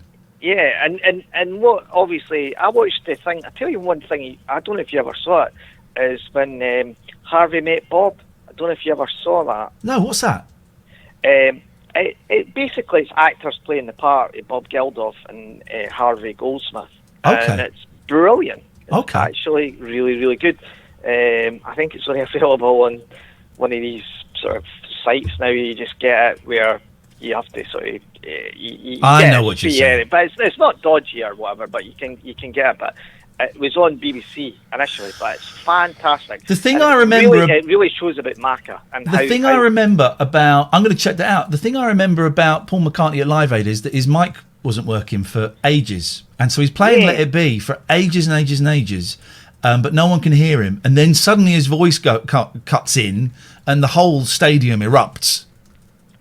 And that's absolutely. You see, the thing I love about this so much is whether you like Bob Geldof or not. I actually think the guy. I love him. A great guy and an amazing man and super clever. But what that really demonstrates, that documentary, is how much that Bob Geldof really got the Macca, and in the Pantheon, he was just miles above everyone else. Yeah. He was the guy that made that fly. Yeah. Even above Michael Jackson or anyone. I know he never ended up playing, but that was the thing. And that's why you should watch it, Ian, as a massive Beatles fan, because it is really good. And the guy that plays Bob Geldof is superb. But anyway, good luck, guys. Thank you, absolutely love to see you. And by the way, can I finish by saying Kath looks like Kathy Dennis tonight. She's gorgeous. Well, there's an element. I'm going to cut you off because you're being pervy now, you dirty boy. There is an element of the Kathy Dennis's. I'll take that. Someone else has been saying look like Colleen Nolan. So for the last few days. So. How do you feel about men commenting on how you look in this environment? I genuinely don't know. I'm not saying that as a leading question. I don't know. I mean, how do you feel about people saying? I don't mind that so much. It was done in a nicer way. What I don't like is when it's like a bit more sexualised, like catcalling. Yeah, I don't believe that was sexualised. No. I believe that was a compliment. Yeah, I don't mind that. I don't mind people saying I look nice. Yeah. I don't like the. Yeah, exactly. When and it there's gets a bit to of that. We don't have that in the chat for either of us, and the mods are the best mods in the business. Best mods in the business. Send that off. Send that to him. Right. So here's what happened while you were talking to Malky. Paul McCartney got in touch. Because I'd said, I can't email if your manager's there. If you need cash, I can help you, but I need you to call now. Oh, love to, but I told you my management are here with me, and I don't want them to know anything about this. Thanks for being a real and loyal fan, my dear, and your help for me on this task would mean a lot to me, my dear. Ooh. And I said, I can only help if you call or get a trusted assistant to call. I'm starting to worry that this might be the management pretending to be you. I wouldn't want to give them any more power. So, with great respect, if you don't call, I must assume that this could be a trick. I wouldn't want to send money to a bad person. No. So we got to see what my Google alert has gone off. There we go, Forbes. That's the Forbes thing. Oh, wow. Let's see, someone's emailed us here. Thinking of phoning, but it might not be very interesting. Chris says, I'm thinking of phoning to say how awesome I'm feeling at the moment. Long story short, I've been a very heavy smoker for 28 years. All right. Well, phone us then. That sounds great. That sounds great. You don't have to be miserable to phone us up. You can be upbeat. Why didn't you join in that Macca conversation? Because I was writing to Macca. Okay, fair play. Send it then. Actual Macca. Hello, caller. Hello. Hello, who's this, please? God, this is Mike. Am I live? Yes, Mike. Oh, hey, sorry. Right, here's a second Scottish caller. I'm very surprised. I'm sorry, I'm just muting my... You're not on speakerphone, are you, Mike? I'm just on phone. I had to mute my computer there because I'm watching this with my headphones on. Okay. It's not the best line, but go on. Yes, anyway. Well, first off, so I've never heard of you guys before. No reason you should have done? On you on Twitch, but started off quite, I don't know, cynical about what I was going to hear, but I'm very impressed now. I've been watching you guys for about an hour or so.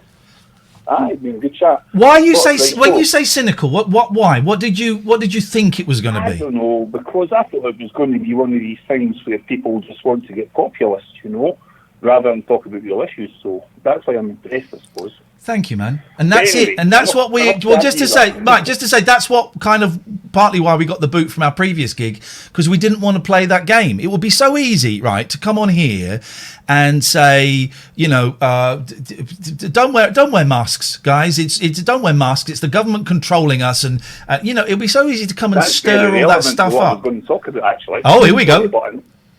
Right. Okay. So a couple of things through having watched these for the last hour. And I don't want to be too heavy because the show's been really good and You can be as heavy as you like. We'll turn it around. The calcium thing about the eggshells. Yeah. On the snails. Yeah. This is right. Okay. Well, calcium absorbs moisture, so snails aren't going to want to go over that because it will dry them out. Yeah, and it'll rip them up. But why would you want to rip them up? Well, you wouldn't, but it's just that they'll touch it and go, no thanks. Exactly. Aye, it's like putting salt on them. You know, when you put salt on a snail? Yeah, Calcium does the same or thing. around yourself to protect yourself from a vampire, that kind of vibe. Aye. Another quick one, the charities, the girl who was talking to earlier, the brain charity for the children. Yeah, Lisa. Isn't it really, really sad that the government won't give these people enough support to protect charities, protect people's jobs, and to give the kids the maximum experience they can have when they're in such a dire situation, but they will support large multi-million and billion-pound industries. Mike, everyone knows that Weatherspoons is more important than sick kids. Everyone knows that. Don't you remember the first thing they gave to us? You know, people talking about bread and circuses. Nando's. Yeah, Nando's. It's awful, mate. We were saying this the other day. The fact that Pizza Express is more important than my mum's health, says that everything is wrong with this society. That one really breaks my heart. But anyway, the main one, the first, I had to charge my phone to call you guys. Well, I appreciate your dedication. Because I was dying to talk about this one. I've seen a lot of things in chat. Maybe it was something you were talking about before I actually watched the stream about masks and COVID. Yep. Okay, so here we go. This is my little rant. Uh-oh. I've got a couple of conditions. I've got a thing that old miners 50 years ago used to call vanishing lung syndrome. Oh, blimey. And I've lost over 2/3 of both my lungs. Jeez. Now, okay? So I'm working on about 1/3 on each side. Now, I don't go out much because any energy I expend, I have to be very careful. I get out of breath really quick. Yeah. But if I do go out, I can wear a mask, and I do wear a mask. So I'm very sceptical whenever I hear people coming out with excuses about they can't wear a mask, because I must be one of the lowest functioning lung guys still breathing. If I can wear my mask, so can they. I think there are some genuine reasons why people can't wear masks. There may be a few. I agree with that. I think there's a lot of people that are downloading that little application form for the card because they want to stick two fingers up to the government. I think just wear a mask. Just wear a mask. What I don't understand is these people talking about how it impedes their ability to breathe. And okay, so first of all, surgeons wearing masks for hours and hours on end operating on you. Are you cool with them taking them off? If they're operating on you, right? Yeah. You cool with them taking those masks off to make it easier for them to breathe? Or do you recognise the fact that they are protecting you by putting the mask on? Put the mask on to go to the post office, for God's sake. Have you guys ever heard of a thing called a CPAP machine? Yes. Yeah, it's for people who have sleep apnea, and it helps them to breathe during the night while they're sleeping. It's a big old mask that covers the face. Air into your lungs. Yeah. So I've got a few conditions, and this isn't woe is me. I'm not looking for anybody's sympathy, right? I'm quite happy with how I am.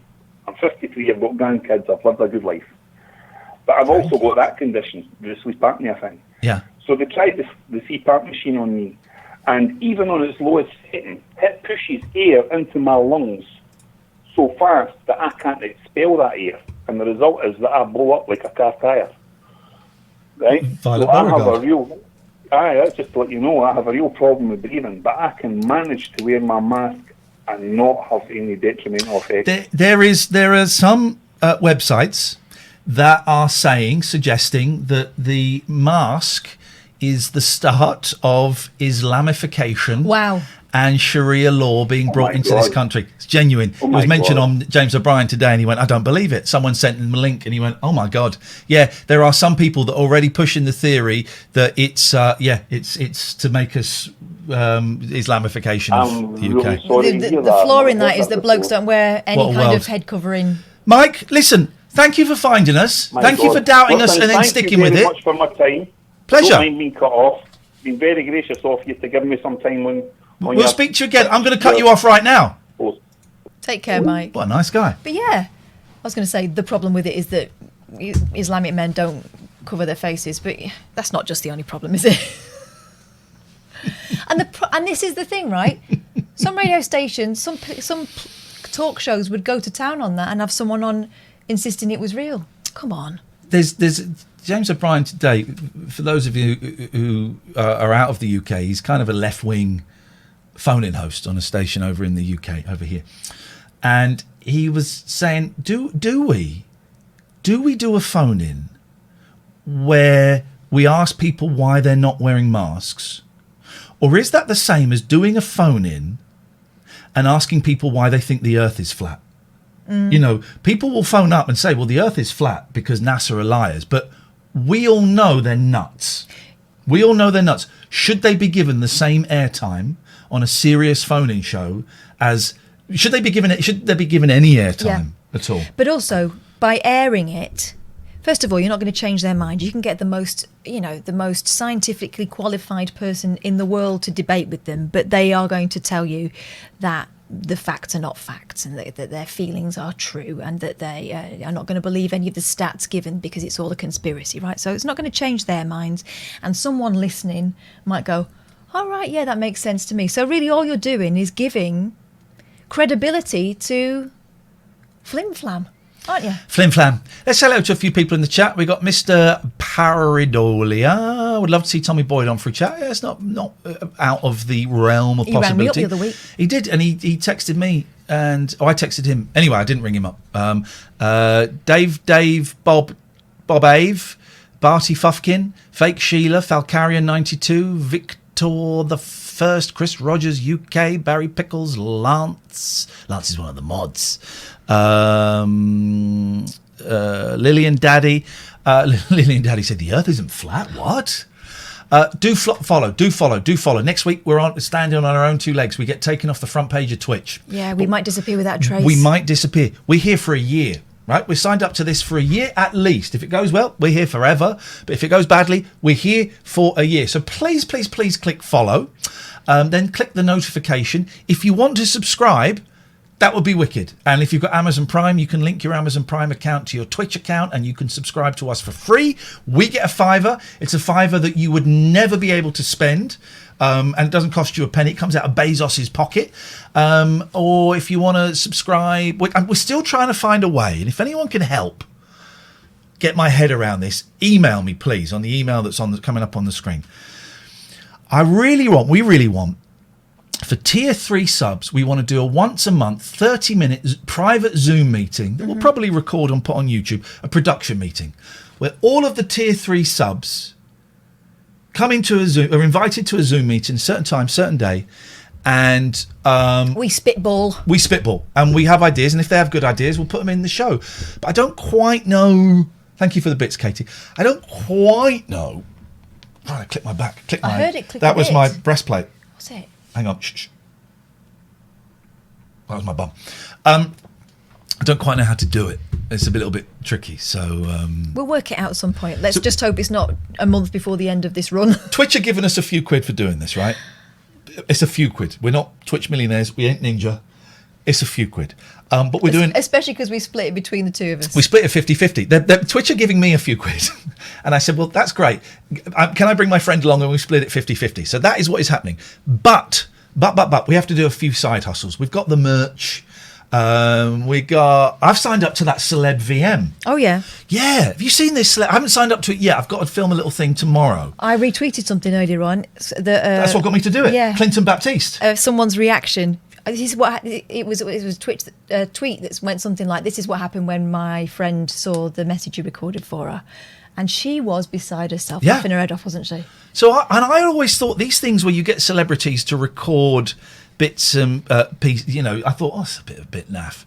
But I bought one. I bought one for my mate. Bought Steve McDonald from Coronation Street for balcony shirts, and it was great. And I just, because I bought that, I was getting emails every week of the new people they had on their books. And I'm looking at it thinking, well, these are really, really good people. These are great people. And then I saw Clinton Baptiste, who we've had on the show. I mean, he's a dodge pot, and so he's very entertaining. I spoke to Clinton. I said, Clinton, is this? He said, my darling, it's marvellous. Is that how he talks? No, he says, "Hiya, hello." He Hiya. talks like that, doesn't he? Hiya, it's First of all, he marvellous. said, "I knew you were going to call me." Yeah. He said, it's bloody marvellous. I'm making an absolute fortune doing it. I went, all right. So I've spoken to the guy that runs it, a really nice guy called Angus, been doing it for 8 years. And we had a really nice chat. And so I am going to be doing it. Celeb VM. I'll do little messages. I guarantee my messages are going to be wicked, though. They're going to be really, really good messages. I'm not going to do rubbish ones. Steve McDonald's he was in bed. He didn't even get out of bed, lazy get. And he just read, it says here you like playing the banjo and you make T-shirts. Well, that sounds good. So I'm signing up for it. And you will be able to do whatever it is you want to do. Thanks for the cheers, by the way. Thank you for... those. Oh, look. Turing's 489 bits. The Satch UK 500 bits. Thank you. Dragnet. Yes, I see it. Dragnet. I so struggle with my video skills are so pony. Here you go. Here we go. There it is. Dragnet. There. Hello, Mark. Hello. Hey. How you doing? Hey. Yeah, not too bad. How are you guys? Yeah, good, thank you, mate. This is our friend Gingerbeard Mark, who's got a YouTube channel that we're going to plug in a little bit, and he does really cool stuff on there. Really, really good little videos on there. Why are you looking confused? Why are you looking surprised? He's doing what babies do when you put them on GMTV and they see themselves in the monitor. I actually am. I was looking at myself. How you doing, Mark? What you got for us? Not too bad, man. Not too bad. I spoke to Clinton about his video messages. Yeah. And do you know he did one for Johnny Marr? From the Smiths? From the Smiths. Did he really? And he said he was taking I was nearly full. He was like Having a being laugh. stupid and making fun of Morrissey and stuff, thinking it wasn't the real Johnny Marr, and then found out it was. That is fantastic. My hair's a little You should bit have seen that Morrissey coming, of quiff. course, if Yeah. you'd got real Yeah, power. That's fantastic. Wowzers. There's because I got one for my birthday last year from a friend of Chris Hansen. I don't know if you know who that is. I know the name. He does the To Catch a Predator show. Oh, that guy. I got obsessed with that show. I was obsessed with it. Oh God! But didn't they replace him? Like, there were a couple of different hosts, weren't there? He was the best. Let me just look. I need the face. But he did one for me, and essentially he does the whole shtick that he does normally. He pretends you're a paedophile. Yeah, You've been caught with a bag full of lube and fizzy pop and condoms. Yeah. Wow. And he was like, I'm looking at my records and I'm seeing the name Gingerbeard69. That's very suspicious.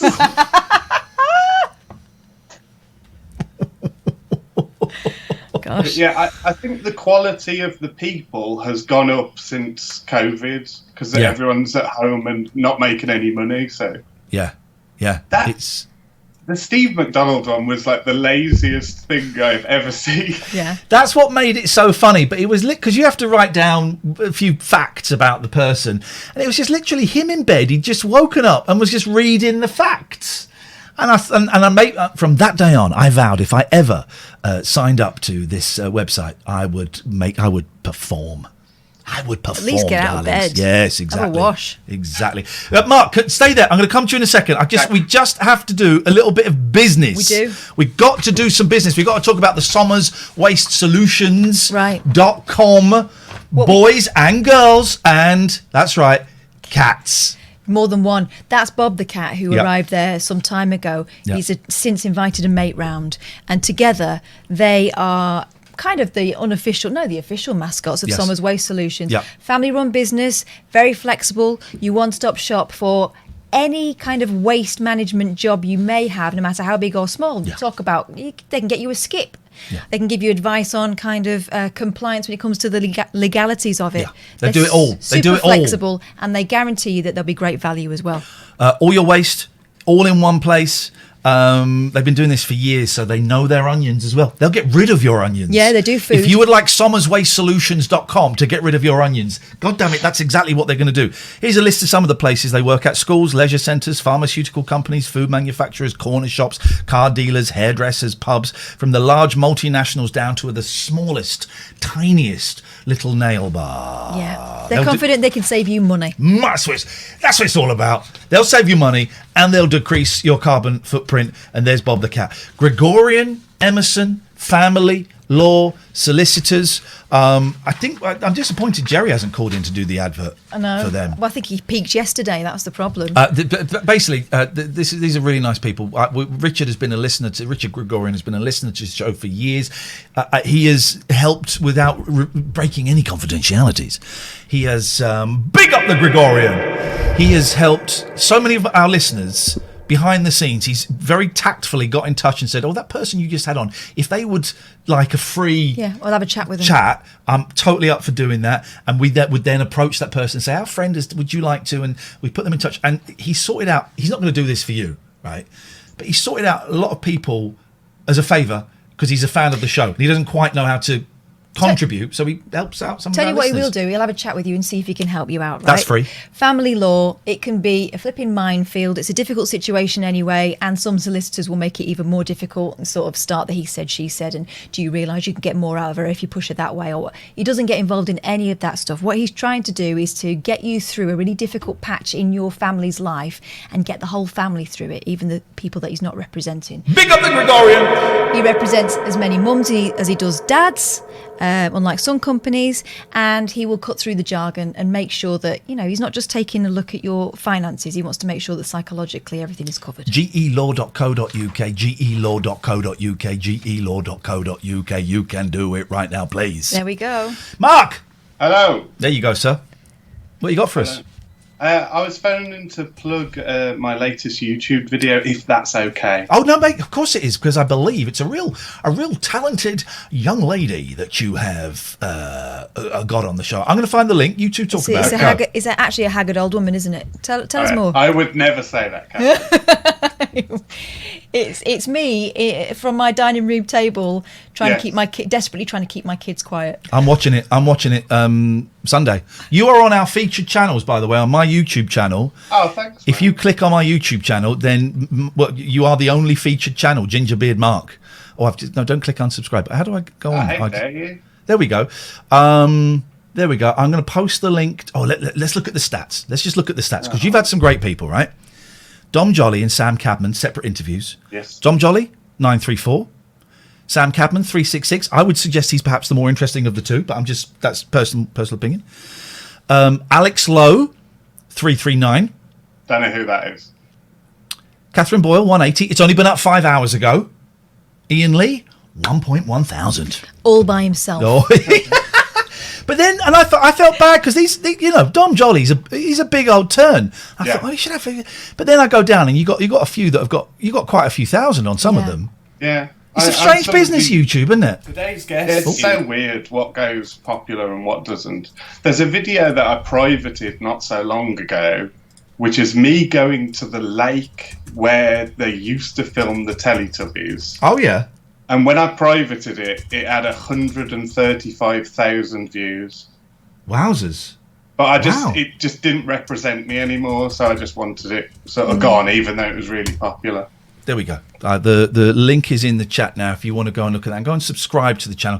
Aww. Do you... Because I've had YouTube for ages. Yeah. And for the first time, I'm trying to monetize it. Difficult to do when the videos are getting a couple of thousand views each, which is great. You've got to start from somewhere.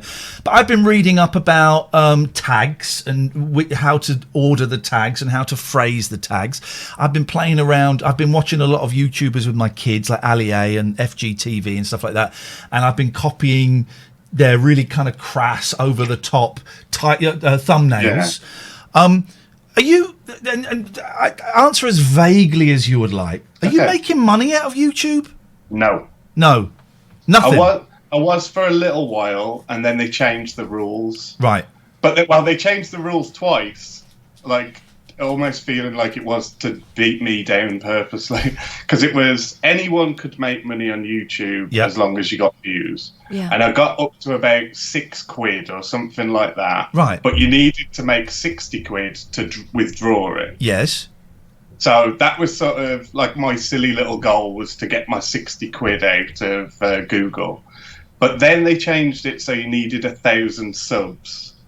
Oh. And so then once I hit 1,000 subs, they changed it again that you needed 1,000 subs and so many 100 minutes of watch time. Oh my God, this is like a fairy tale. It's like, first, go and get me the hair from the golden dragon's head. I would have thought with a video like that, you said the Teletubbies over 100,000. I thought that would have been worth a few quid at least.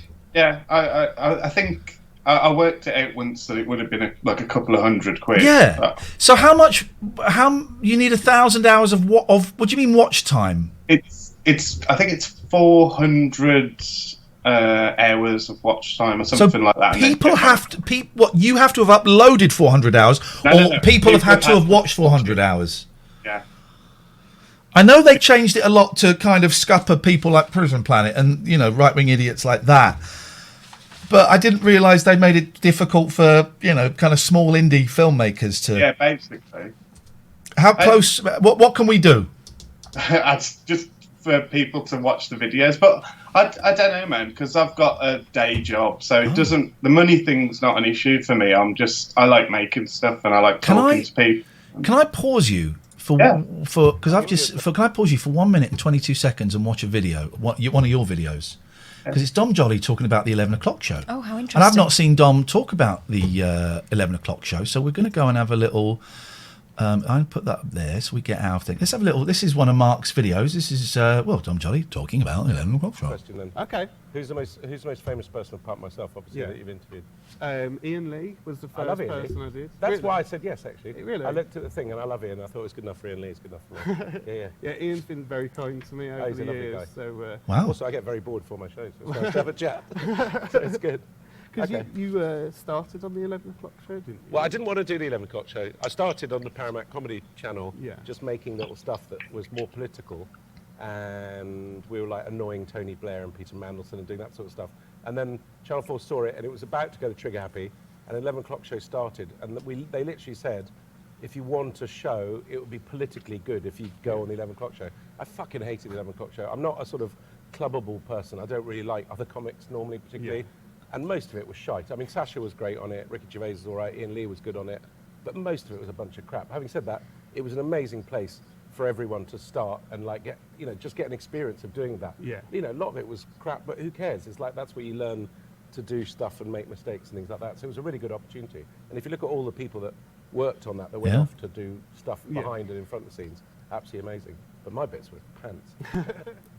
I can't really... Sorry, apologies for the language there, dear listeners. Dom Jolly, of course he's going to be a potty mouth. I can't really argue with him. Are you surprised? I'm surprised he said nice things about me. I've met him I didn't really meet him on the 11 o'clock show. I met him a little bit, but he kind of did his stuff... I didn't really meet him. His stuff was a lot of that was filmed during the summer when we were on a break. And I've met him a few times since. Yeah, I'm surprised by that. That was very nice. Yeah, I'm surprised by that.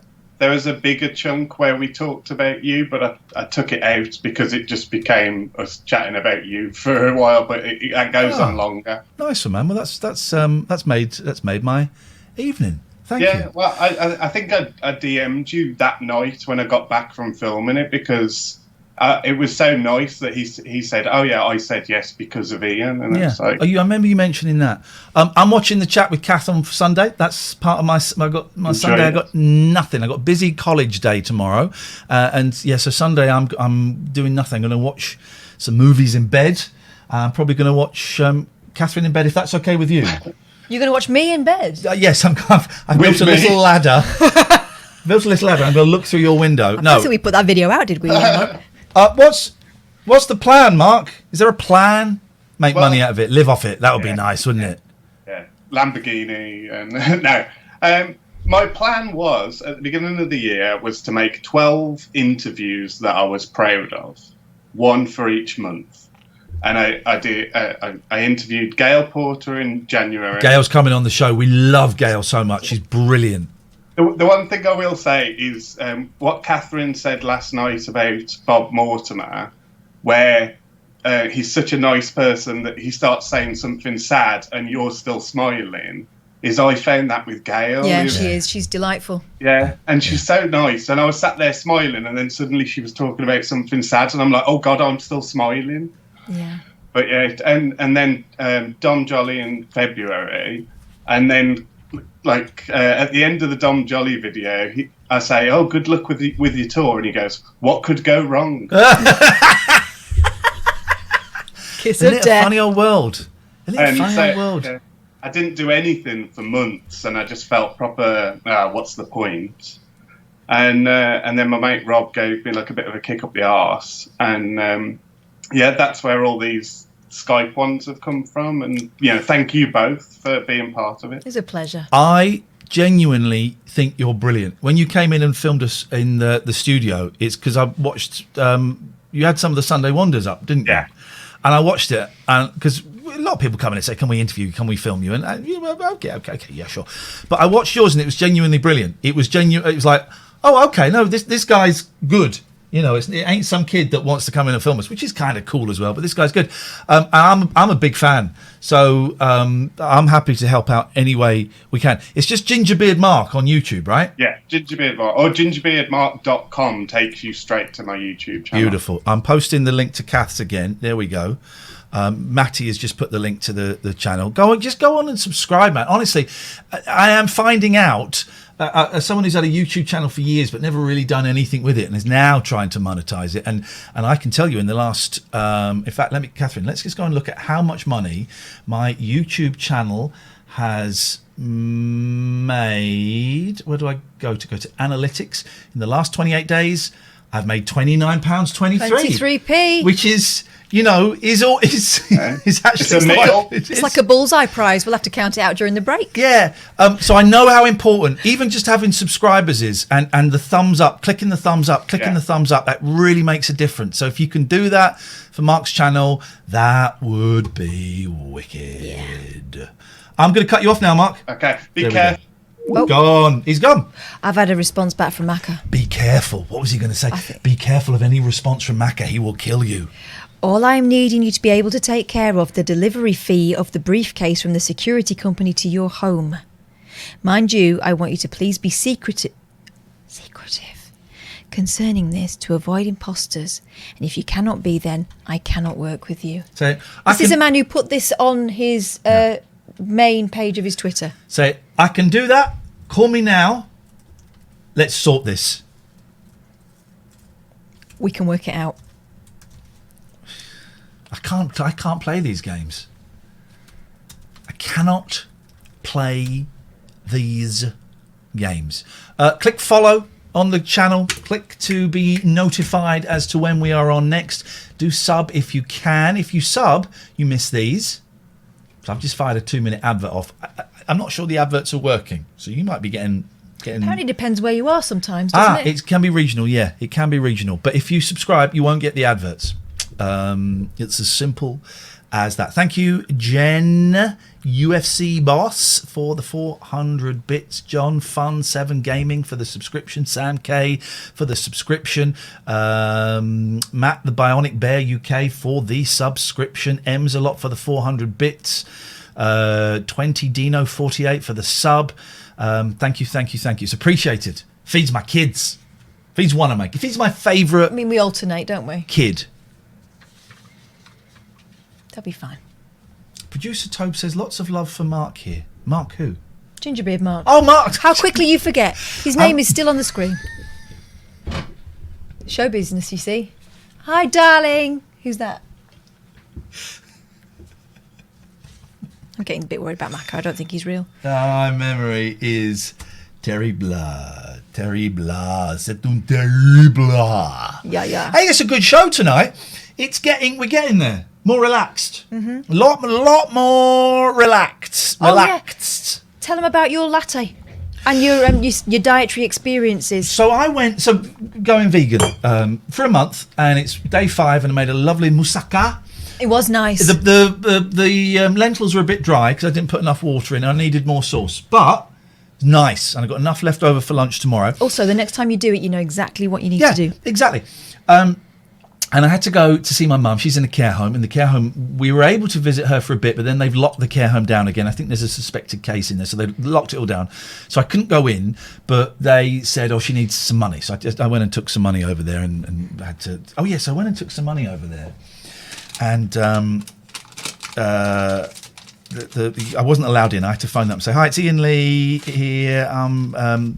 Linda's son, and I've been told to bring some money." "Oh, that's fine. I'll come and meet you in the thing." So I went and stood by the door with my mask on and stuff. And they, I don't know if you'll be able to read this.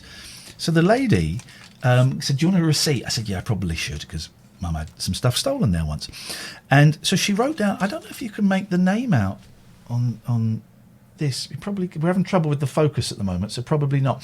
But it's Ian Ainsley. Ian Ainsley. That's the weirdest misspelling I've ever had in my life. Ian Ainsley. So we had that. What am I talking about? And then you decided to treat yourself to a nice coffee. I thought I'd go and have a nice coffee, and I'd park up and I'll go over to Costa's. But I parked up outside a small coffee shop, right? An independent, bespoke coffee shop. Well, be honest, you were tempted to go for one of the big chains, but then you went, no, I shouldn't. I was going to go to Costa.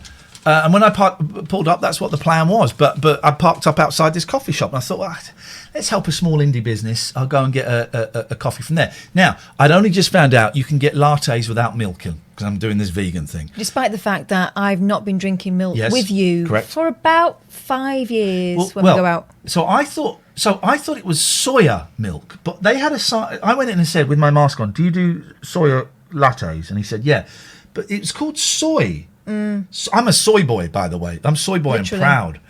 But so is it soy or soya? Anyway, so I said, "Have a soya latte, please. £3.40. Right? I have the cup here." Well, sometimes you do pay a bit extra for a non-milk. Not a problem. Not a problem at all. And it's a boutique coffee shop. Also, you're not spending so much on coffee because we're in lockdown, right? Yeah. This is the size that I got. This is my hand. Latte. This is my hand, right? And this is the size. Let's do a close-up. Hang on a second, because this is important. This is the size of the coffee I got. Have you got 50p we can put next to it? For No. size? This is Let me do it next to QVC. Let me do it next to one of my forehead sticks. There we go. Look. Let me do it next to a mouse. Okay, it doesn't work. Let me do it next to a normal mug, right? £3.40. That's 11 cubic fluid ounces. Look at that. No, it isn't. It's more than that. £3.40. That's outrageous behaviour. Hello? Hello? Are you okay? Are you okay, Susan Snail Trail? That's the question. Oh, how does it know it's me? Do you know what? All I wanted to know is whether you've tried pea milk. Do you mean wee-wee? No, like peas, as in petit pois. Oh, petit pois. Manges-tu? No. Oui. Oh, no. It tastes like cocoa pop milk, petit cereal milk. For a while, they were, how do you say, they were making the cartons. En anglais, s'il vous plaît. Oui, en anglais. The cartons of Weetabix milk. Oui. You could buy Weetabix milk. Weetabix milk. Ouais. And I never tried it. I never tried it, but it looks délicieux. Bon, délicieux. Ouais. C'est trop bon. Ouais. Où est le pea milk? Pardon? Où est le pea milk? Ouais. Anyway, I just wanted to tell you that there's this brand called Sprout, and they do pea milk, but it tastes like shite. Someone clip that, please. There you go. Clip that. That's what this show is all about. That's what this show is all about. Pea milk. Hello, Emma. Hello, how are you? I'm all right, thank you very much indeed. What can we do for you on this fine, holy evening? Good, it's nice to speak to you both. I think your previous caller was a friend of mine who I've met through David Earl's channel, and he's been plugging you a lot. Recommending you, so we've come from there. May God bless you. What was he playing? I love David Earl. He's coming on at some point, or Cumbo is anyway. He's such a funny man. What was he playing tonight? So tonight he was the cricket, and then earlier it was Cumbo playing on Sims. I love those. That is so a funny good, thing. aren't they? The cricket, right? So can we get a link to David's channel in here, because he's so funny. He very kindly said in an interview that it was me that suggested he come on Twitch. Yeah, I saw that. I don't think it was. I remember I'd take it if I were you. Oh, well, I'm going to take it. Of course I'm going to take it. But I remember it as he phoned me up or texted me and said, how easy is it to get on Twitter? I told him what he needed, all the technical stuff, but I don't know if it was me that said you should go on it. But if he's saying that, if that's out there, Emma, as the story, I'm taking it. I even saw it in the press. So So it must be true. It must be true. I love his channel. His cricket is funny, but I'm not convinced he's doing anything when the cricket is playing, because it's very slow and it just seems to be playing itself. Yeah, I've heard that he's hired an 18-year-old boy to do it for him. Oh, God. He does seem the type, doesn't he? Yeah, he does, unfortunately. He does seem the type.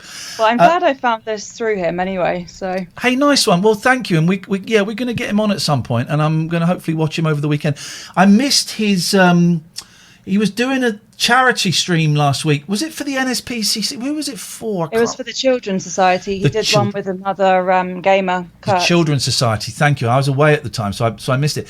But I'm imagining it was a huge success. It was great. They raised nearly £3,000 in the end. Flipping heck, man, isn't it? That's brilliant. Isn't it? Yeah, it was so good that he's really taken off. I think it's been maybe 3 months, and yeah, Twitch is a great platform.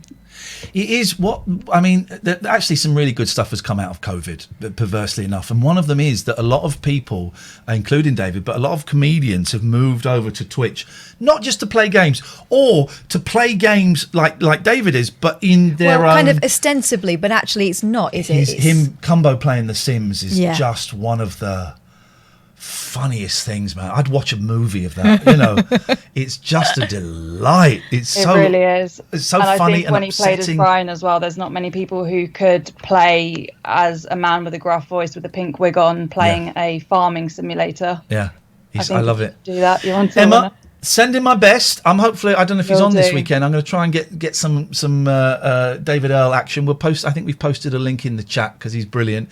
And hopefully tell him to come on. He said he was going to come on, but then he was always supposed to come on the radio show. He was, and I was just looking because I remember having a conversation with him, but it was more about sorting his demo tapes out. He was that guy, a piece of He's trash. so lovely. He sort of comes and goes, doesn't he? He disappears and Absolute reappears, piece but of he's always a trash. joy. Emma, nice to talk to you. Thank you so much, and thanks Lovely for to telling speak my to you listeners. both. Have a nice evening. Thanks a lot. Thanks, Bye-bye. Emma. What a nice person.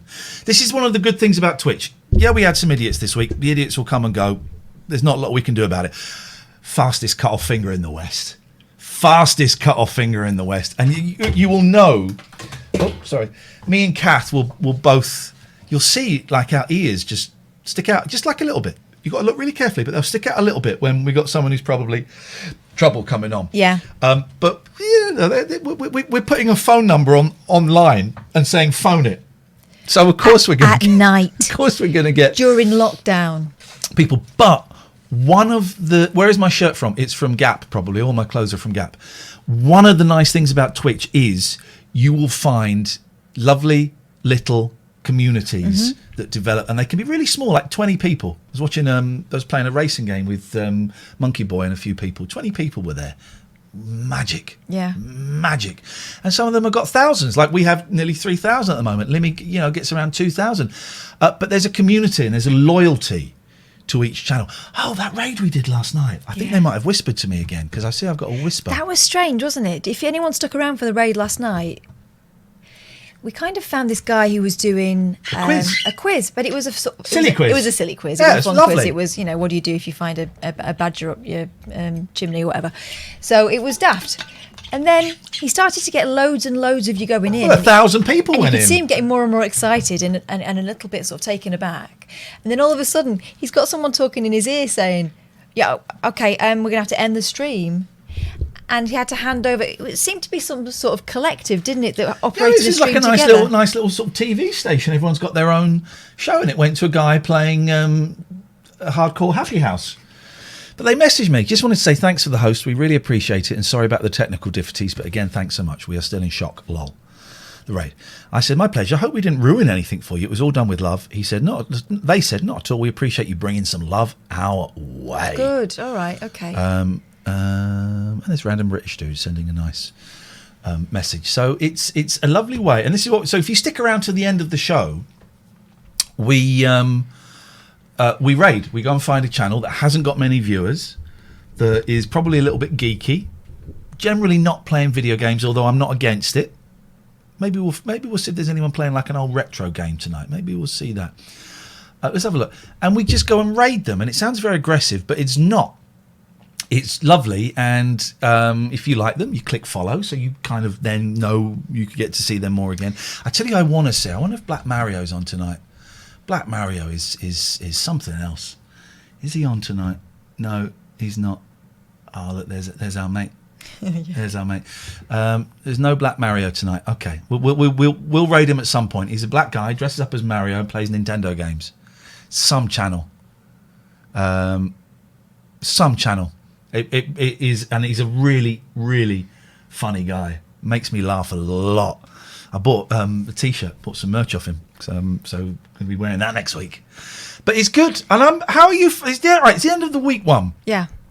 And I've been doing Twitch maybe 18 months, on and off. Mm-hmm. Long periods of off, few periods of on, trying to find my digital voice, a phrase you laughed at, but now you get it. And then, of course, I did 4 or 5 test shows, an hour and a half each. How are you finding doing this on Twitch? It felt a little strange to begin with, like the fact that we're sitting side by side and we have to talk down the camera and, keep an eye on the chat without getting too engrossed in it. And, bear in mind that we're talking to people, with people on Skype that we can't see sometimes, all that kind of stuff. It seemed like a lot of stuff to cover. But here's the weird thing. It's starting to feel really natural now. I think, what is it, Friday? Yesterday was some sort of breakthrough. I can't put my finger on what it was. And I think we're in. I'm slightly concerned that next week, with us not being on the front page, we might disappear. The numbers are going to drop a lot. But, I think we're onto something. I really do. And let's be honest, the last few months working in radio, it felt like the writing was on the wall that, what we were doing was out of favour. And so much of this job is about confidence. If you feel like you've not got backing, then it's crap, innit? Is that guy still saying that I'm trying to claim I invented raids? Or is that a joke now? I'm so tempted to block you. I'm enjoying it. I'm finding it very tiring, but I think that may also be a combination of the veganism and just having not worked for 6 weeks. Yeah. Finding it very tiring. And also, we're doing more. How many ads have I played in this? I think I've just played one. I was doing a tally system and I forgot to do the tally for this. So I'm about to do the second set of ads. Then I need to do one more ad. Contractually, we have to do them. And I'm very, very happy to do them. If you sub, you won't see the ads. We're doing more work. Got no news. We can't stop for the ad breaks like we could on Talk. And we can't really... I'm not saying we would rest during some phone calls, but you could kind of let go a little bit. But we're on this. Oh yeah, and then during the news we used to be able to nip to the loo and all that sort of stuff. But we're on the whole time. I'm enjoying it a lot. The last two, yesterday and today, I think have been really good shows. Still nowhere near as good as they're going to get. Miles off. I'm getting ready for the drop in figures next week when we come off the front page, but it's still going to hurt. I'm really enjoying the callers, the new calls, the old calls that have come over. Got way more freedom than we ever had at the old place. We had a lot of freedom, but we've got a lot more freedom. It feels better to be out doing our thing and not feeling like somehow we are either we're kind of aiding and abetting stuff we don't believe in. But I'm an old man. And there is a part of me that misses being on the radio. Even though, I mean, Talk Radio is on DAB Plus now. Who can listen to that? But there is a part of me that misses being on the radio. I mean, there's more work for me in that I'm editing videos and stuff, which I wouldn't normally do. But I kind of enjoy that. I love the fact that when the show finishes, I say goodnight to Katherine and she goes. I go upstairs to bed. That is great. I'm enjoying it, but also my eye is on a slightly different ball game in the distance. In that I did a day of college yesterday. I've got a day of a 7-hour lecture today, tomorrow, Saturday, and then I've got 2 more days next week, and then that's me with my basic certificate in counselling skills, which means I can then sign up for a diploma. But also, you've hit a sweet spot, haven't you? In what respect? In terms of... You did that course yesterday, and there was part of you that was worried that it might not be what you were after, but you had to find out, right? Yeah. And actually, within the first half hour, you realised that not only was it what you were after, it's what you're supposed to be doing. That's incredible to know that. I loved and it. it takes the heat off this, you know. I had a little weep at lunch because it was like, my God, actually this thing. I remember 10 years ago I looked at becoming a primary school teacher, and for whatever reason, it couldn't happen. And that's 10 years of maybe doing a job that's paid really, really well, but perhaps is not what I was. But I wouldn't have met you, and it's good. I'm enjoying it. And someone on Twitter said, "Oh, he's moaning about doing this job." No, I'm loving it. I'm absolutely loving it. But look at this. Hang on a minute. Yes, mate. Yes, mate. Excellence. I'm having terrible trouble getting pictures to fit my little box. But also, there's so much to see here. I know. This is a feast for the eyes. I don't want to miss. What am I? Oh no, I've muffed this up. I don't want to. Hang on a minute. We're just going to go to it. There we go. There's the man. Hello. There's the man. Hello, Dan. How you doing? I'm very good. How did the first week go? It's going really well, mate. Look at that sexy space killer in the background there, just lounging back. That's Cade 6. Yes, mate. Game. Working it. First week has gone. We were just talking about it, Dan. First week's gone really, really well. We made it. We survived. No one's died. And we've had some good stuff. 3,000. Sorry, I'm thirsty. Thank you. We think that'll drop next week when they take us off the front page, but that's when the real work starts. That's when you got. Yeah. You want slow organic growth, I'm told. But we're thrilled. 3,000 people watching this nonsense. We're absolutely thrilled. I couldn't believe it. How has your week been, Dan? Yeah, I've been. I'm busy in my main job at the moment. That's been quite tough because I work at a local council, so we've been busy. So I couldn't do much gaming this week, which always makes me sad. Always makes me sad. Yeah, it's nice when you got something like that. An outlet. An outlet, exactly. Yeah. You come in, you take off the work jacket, you put on the fun jacket. Whatever that may be, and you feel it when you don't get an opportunity to do it. Yeah, just the hour or two, because with working at home, I found it's difficult to turn my laptop up and put my my gaming machine on. But I won't complain because there's so many people not working. I feel fortunate, so I'm not going to moan about it. But it's just hard to know when to stop, if I'm honest. Yeah. Are you going to get any gaming in this weekend? Yes, I'll do a bit gaming this weekend. But I didn't phone up to promote me. I just honestly, I wanted to say well done to you guys. I did watch you. I watched you Wednesday night, I think. Yeah. Might have been Tuesday, Wednesday. I watched you for about an hour, and you looked like you was having a right giggle. So we're having a laugh. Wednesday was a bit quiet, wasn't it? Wednesday was chilled. It was very mellow. I get to work with my best mate, Dan. Yeah, exactly. Wicked. It's wicked. Yeah, and that's with my actual main job. That's what I like. Is there's two people there that I know outside of work, and that makes it so much more fun, especially when you're working at home, because you can just ring them up and go, "What was that about?" Yeah. Dan, but listen, enjoying it. I'm loving it. I am. People are saying go on out till after midnight tonight. Do you know what? Friday we probably would, Can't tonight because I've got my lecture starts at 9 o'clock tomorrow morning, so I can't. He'll fail his exams messing about with you, not till after midnight. But Fridays probably will be a night in the future when we do stay in a bit later, and we'll be doing a few shows going a bit later anyway in August because we're taking one night off and we need to make up the hours and stuff. Yeah. Dan, listen, nice to talk to you, mate. Thank you very much indeed. Stay safe. Yeah, will do. Thank you, and we'll speak again very soon. Have a lovely weekend. Thanks, I just saw a message. Latchy note. Latchy says, quoting what I think I've put on the title page of the Twitch thing, silliness, mental health, anything goes. Have your say on the stuff that really doesn't matter. Is this a joke or something? Are you saying mental health doesn't matter? Yes, I am. That's exactly what I'm saying. Oh, Latchy. Latchy, that's exactly what I'm saying. Mental health is overrated and it doesn't matter. Get over yourself.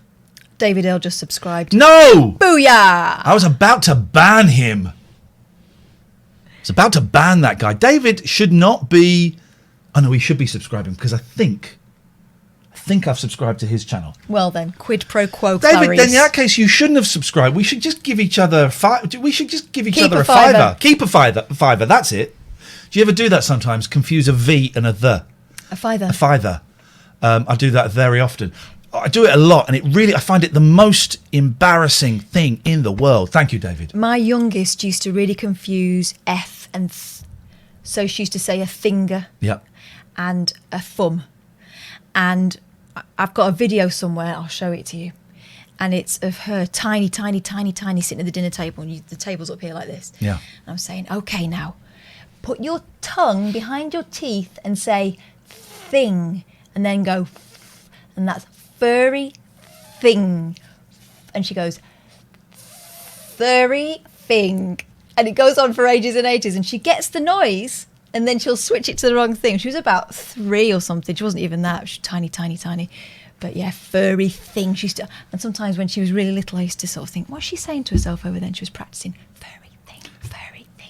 David, thank you so much for sending some of your viewers over. We've had a couple of calls from some of your viewers and they are delightful. Of course they are. Very, very delightful.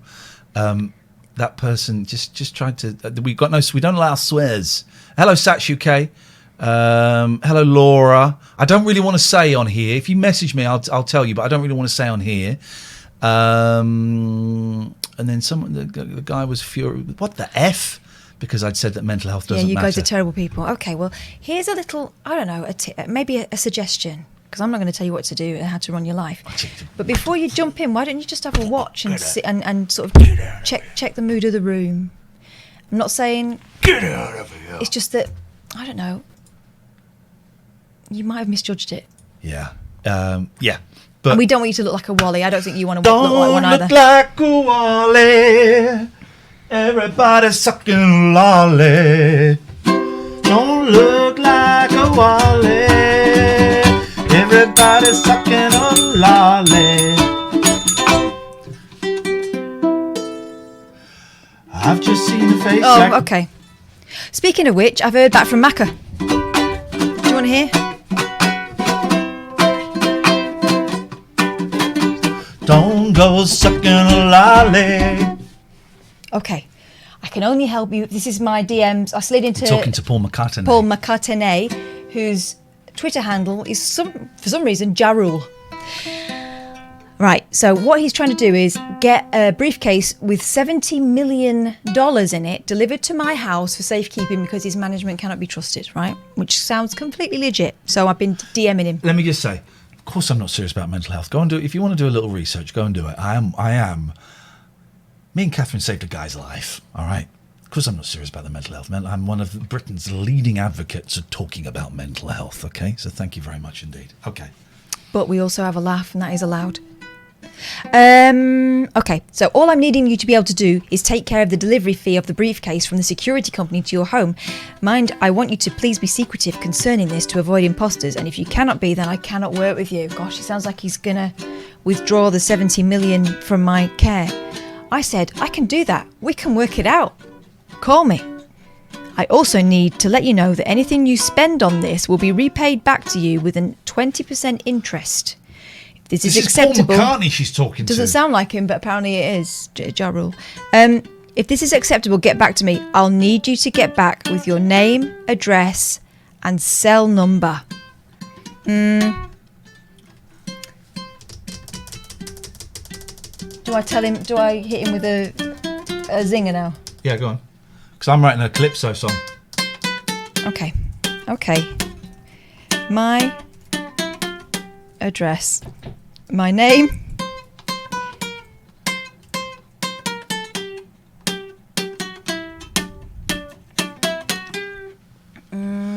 No. Beautiful lady of love, your lady I miss. Oh, it's hard to play.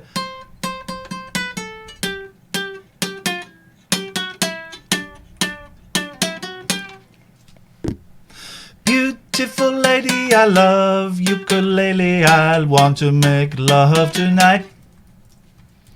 My pretty lady I want to eat a peach and I want to play in the moonlight. Making love with ladies means I like ladies and I wanna hold your hand in the sand. We're onto something here.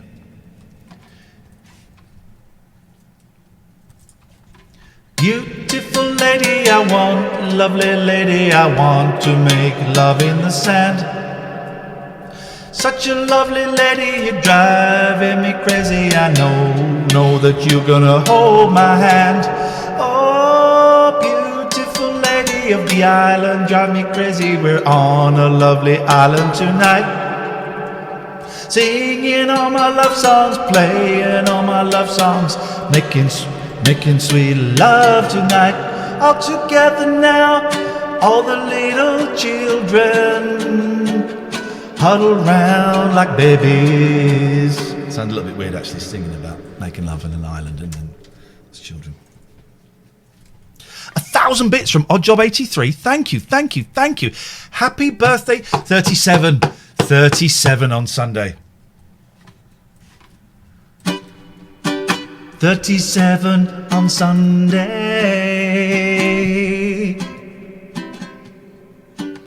Such an old-fashioned bum day, yeah. You'll be an old man soon, making love in the afternoon. Sorry? Hang on a minute, we got a phone call. Hello, Paul. Hello, Paul. Hello, is that me? Are you Paul? You Paul? Yes. Yeah, yes, mate. That's you, mate. Oh, I am, mate. Hold on, I'm just going to turn off my Twitch stream. Because, your tit stream? I've just seen a face, I can't forget the time or place where we just met. Why is my face on the screen? I don't know. Have you turned your camera on? Yeah, I'm old. I've got to sort this out. It's really, really got to be sorted out. I try and think I'm technical, but clearly I'm not, am I? I don't know enough chords on the ukulele to improvise songs. If I were playing my guitar, maybe I'll get a guitar. How many chords are there on a ukulele? All of the chords. I don't know anything about music either, do I? Clearly. All of the chords that you would have normally. Give me to the left, everything you own in a box to the left, in the closet. I can't remember how it goes. I used to be so good at the ukulele and now I can't play anything. Why, what happened? I forgot. I turned 37 and I forgot. That's no excuse. Shut your face. It's not. I try and use that excuse. Try and be 48. Oh, is that how old you are? Yeah. Old man, take a look at my legs. They're a lot like yours.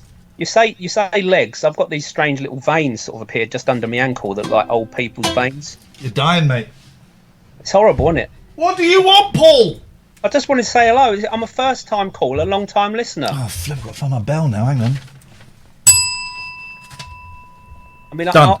I was listening to you in the sort of 1950s when you first started and stuff. It's just lovely that you're here still.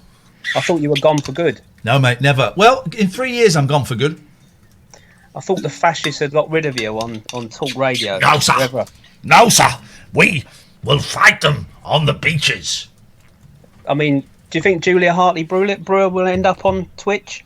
I have no idea who you're talking. Can I tell you a story?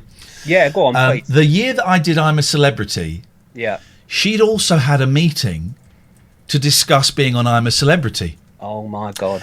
And when she found out I was on it and she was not on it, she went absolutely berserk. And that's why all of the other presenters were given readouts to do about me while I was in the jungle. Yeah. She refused to do it. She went mental when she found out that I was doing the jungle and she was not. People love her. They do. Yeah, they do. They do. They do. I do. And I think that her shtick and the shtick of Dan Wootton and people like that, I think is destroying. I think it's destroying radio. I think it's awful. I think it's destroying this country. It's destroying everything. Yeah. Yeah. It's But not good. I can't remember those things that Donald Trump can remember. I'm really struggling with that because I like to think I'm sort of moderately intelligent. Man, camera, yeah, TV, woman. Isn't that it? Something like that. But that was weird. What even was that? I don't know. I love it though. It's compulsive viewing. So let's hang on a minute because there'll be some people that don't know what we're talking about. So let me have a go at it. All right, hang on. Let me get it up first of all. Let me go to YouTube. Yeah. YouTube. Donald Trump.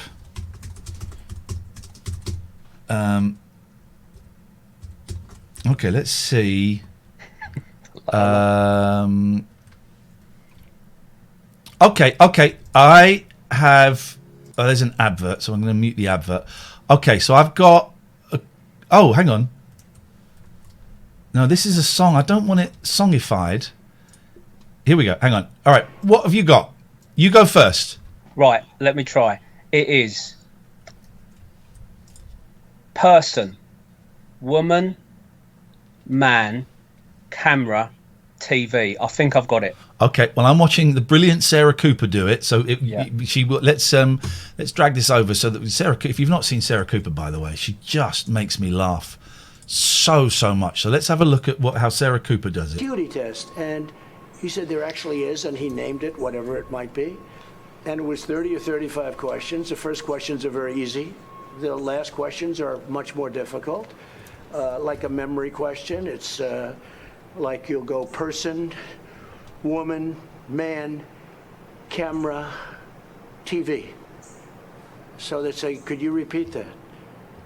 So I said, yeah. So it's person, woman, man, camera, TV. Okay, that's very good. If you get it in order, you get extra points. Okay, now he's asking you other questions, and then 10 minutes, 15, 20 minutes later, they say, remember the first question? Not the first, but the 10th question? Give us that again. Can you do that again? And you go person, woman, man, camera, TV. If you get it in order, you get extra points. They said nobody gets it in order. It's actually not that easy, but for me it was easy. And that's not an easy question. In other words, they ask it to you, they give you 5 names and you have to repeat them, and that's okay. If you repeat them out of order, it's okay, but you know, it's not as good. But then when you go back about 20, 25 minutes later and they say, go back to that question, they don't tell you this, go back to that question and repeat them. Can you do it? And you go, person, woman, man, camera, TV. They say, that's amazing. How did you do that? I do it because I have like a good memory, because I'm cognitively there. God. He's cognitively there. And yet that man. Oh my God. Oh, there's a face. Is the leader of the free world, guys. This is the leader of the free world. It's Paul. Here I am. Hello, mate. It's some clip. What the hell is that cushion? Show me. Oh, it's my zombie cushion. Look at that. I know, I saw it. It's flipping horrible. That's incredible. That shouldn't be allowed. Sorry, I should have given an R rating for that. Oh, well, there it is. Yeah. That was from that. My son bought me that. I love that cushion Well, he very must much. love you very much. He does love me very much. Yeah, he does. Now, I'm remembering that. We know someone who is very cognitively there. Who? You don't remember? I wonder if he's working now. I'm going to phone someone up, right, and find out if they're working. And I'm just going to for new listeners, this will mean nothing, right? And this will mean something to you when we get them, right? So let's just see. We're going to find out if someone is cognitively there, right? It may not be able to answer. Hello? Sam, it's Iain and Katherine. We're Hello. live on Twitch. Can you remember that list we asked you to remember over a year ago? Oh, man. Breathe. There's no pressure. Take your time. We know you're cognitively there. Okay, was it cloud, bicycle, elephant, watermelon, I want to say cat, egg, egg rolls, You got this, dude. You got this. I know I can think of the end bit, but I know there's something else in the middle that I'm forgetting. Right, cat lays the egg. There was a computer, wasn't there? What is this? What? The Help Sam Out show? No. There we go. That was it. There. All right, Kat's getting the list up. Just breathe easy, Sam. You didn't know we were going to phone you. Breathe easy. We know you're cognitively there. You can do it. Katherine, if you scroll through that story... Come on, Sam. Come on, Sam. There are 3,000 people willing you on. Here we go. Right, Katherine, have you got the thing? So, go again. Here we go. There's a cloud, bicycle. Yes. Elephant, watermelon. Cat, egg. Rabbit? Yes, sir.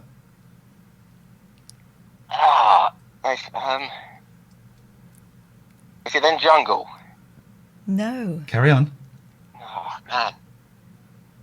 This is a slightly different... This is slightly different because there was a jungle in there. We've got a slightly different list. I think it was jungle. Or it might be... Yes, hang on. What did you see? You went rabbit and then there was something else.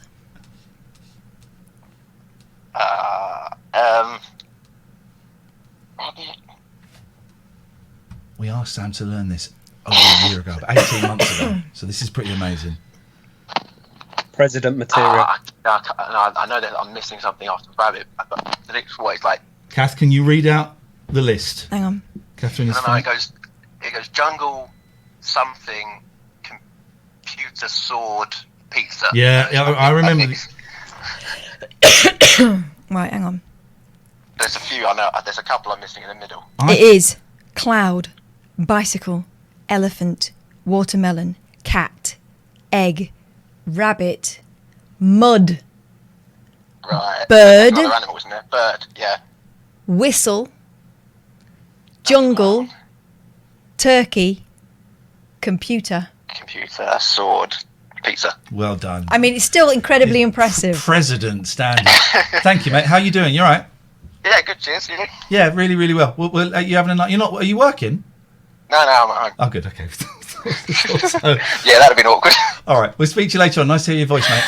Yeah, we'll do. Speak later. Take care. Bye, Bye-bye. Sam. He did well. For those who don't know, we asked him to learn that ages ago. What, like a year ago? Well, it was over Christmas, wasn't it? So it wasn't last Christmas. It was the Christmas before. 18 months. That's incredible. I Yeah. can't remember what I did yesterday. You see what you've done, Paul? You see what you've made us do? Well, that's a good thing, right?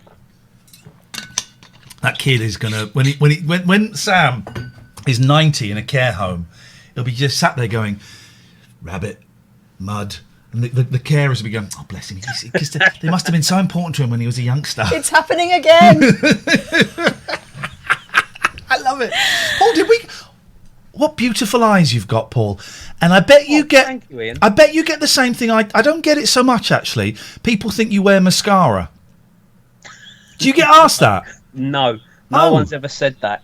Because you've got very dark eyes, and I've got long eyelashes, and I haven't had it for years actually. But people, you say, well, You have had it. You had it on a stream the other day. No, I didn't. Yes, you did. That's a lie. I saw it. Well, I didn't. Well, I But did. you've got lovely hair, though, Iain. Yeah, You've got good hair. You've got a very circular beard. Oh, for God's sake, you two. What did we get? Did we get to the point of this?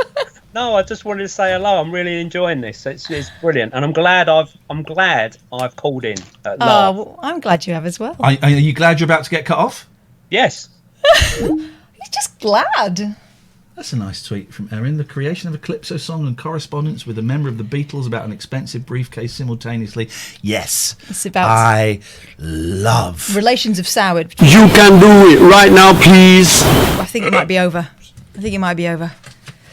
He's saying, I also need to let you know anything you spend on this will be repaid back to you with a 20% interest. If this is acceptable, get back to me. I'll need you to get back to me with your name, address, cell number. Oh no, what have you done? You told me. I didn't tell you to write that. You are a nasty lying scumbag. Have a think about whether ripping vulnerable people off... Wait! Okay, you know my name, you know my number, and you're a nasty lying scumbag. Have a think about whether ripping vulnerable people off is really how you want to live your life. I hope you realise it's a shitty way to behave. Goodbye. Why would you do that? We were going to get him to phone. He's never going to phone! He is going to phone. Let me be you. He's never going to phone. He can't phone. Call me now, or I have to end it all. What? Don't end it all. There we go. That's that. Right. Can we I'll tell you who he's going to need. I'm going to get better graphics for Richard. There we go, look. He needs Gregorian Emerson family law solicitors. That's exactly... He doesn't. He needs flipping sorting out, That's this fella. Exactly Unbelievable behaviour. who he needs. Unique joint legal and psychological approach to family law. It's not nice walking in and saying, I'm getting divorced. Can you help me sort out money and the kids? But it happens to a lot of people. It happened to me. And I found the whole experience very cold. If you speak to Gregorian Emerson family law solicitors at gelaw.co.uk, you will not find it cold. You will find it absolutely... The security company are going to call. You see?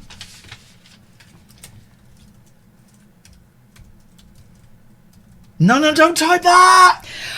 Say you stay out of it between me and Macca. Lined up. You go. You have to call now. I am turning my phone off in 5 minutes. It is late. Sorry. This is nothing to do with Richard. Stop interfering with my relationship. But I'm going to talk about other people. The show's finishing at 12. They avoid all the he says, she says nonsense of other companies, and they act for mums as well as dads. I keep meaning to read the testimonies. I'm really sorry. I will do testimonies next week, Richard. Apologies. There's Bob the cat. This is what everyone's watching the show for. Is Bob the blooming cat? SommersWasteSolutions.com. National coverage and can manage the waste from organisations across the UK.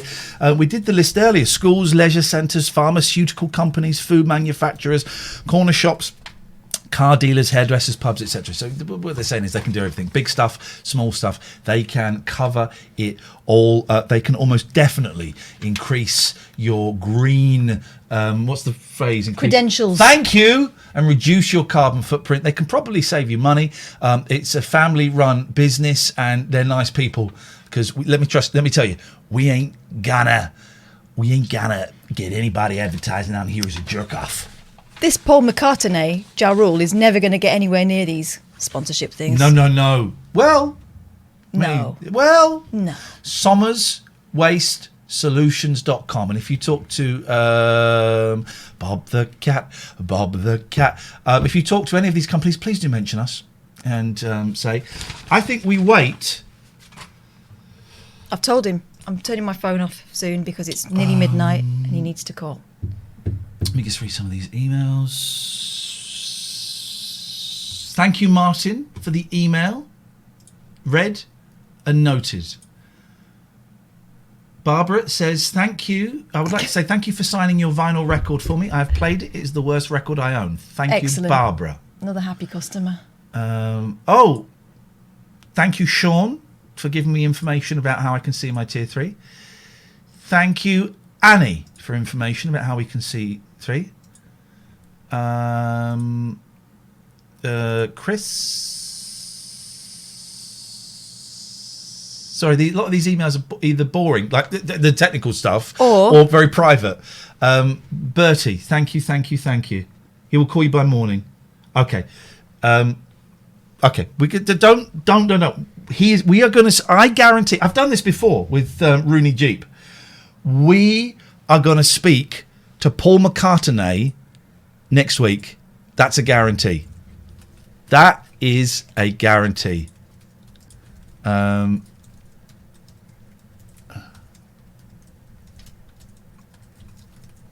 that is not.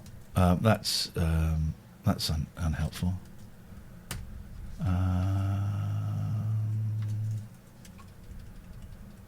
That's not. Look, that's sending a message like that isn't fair.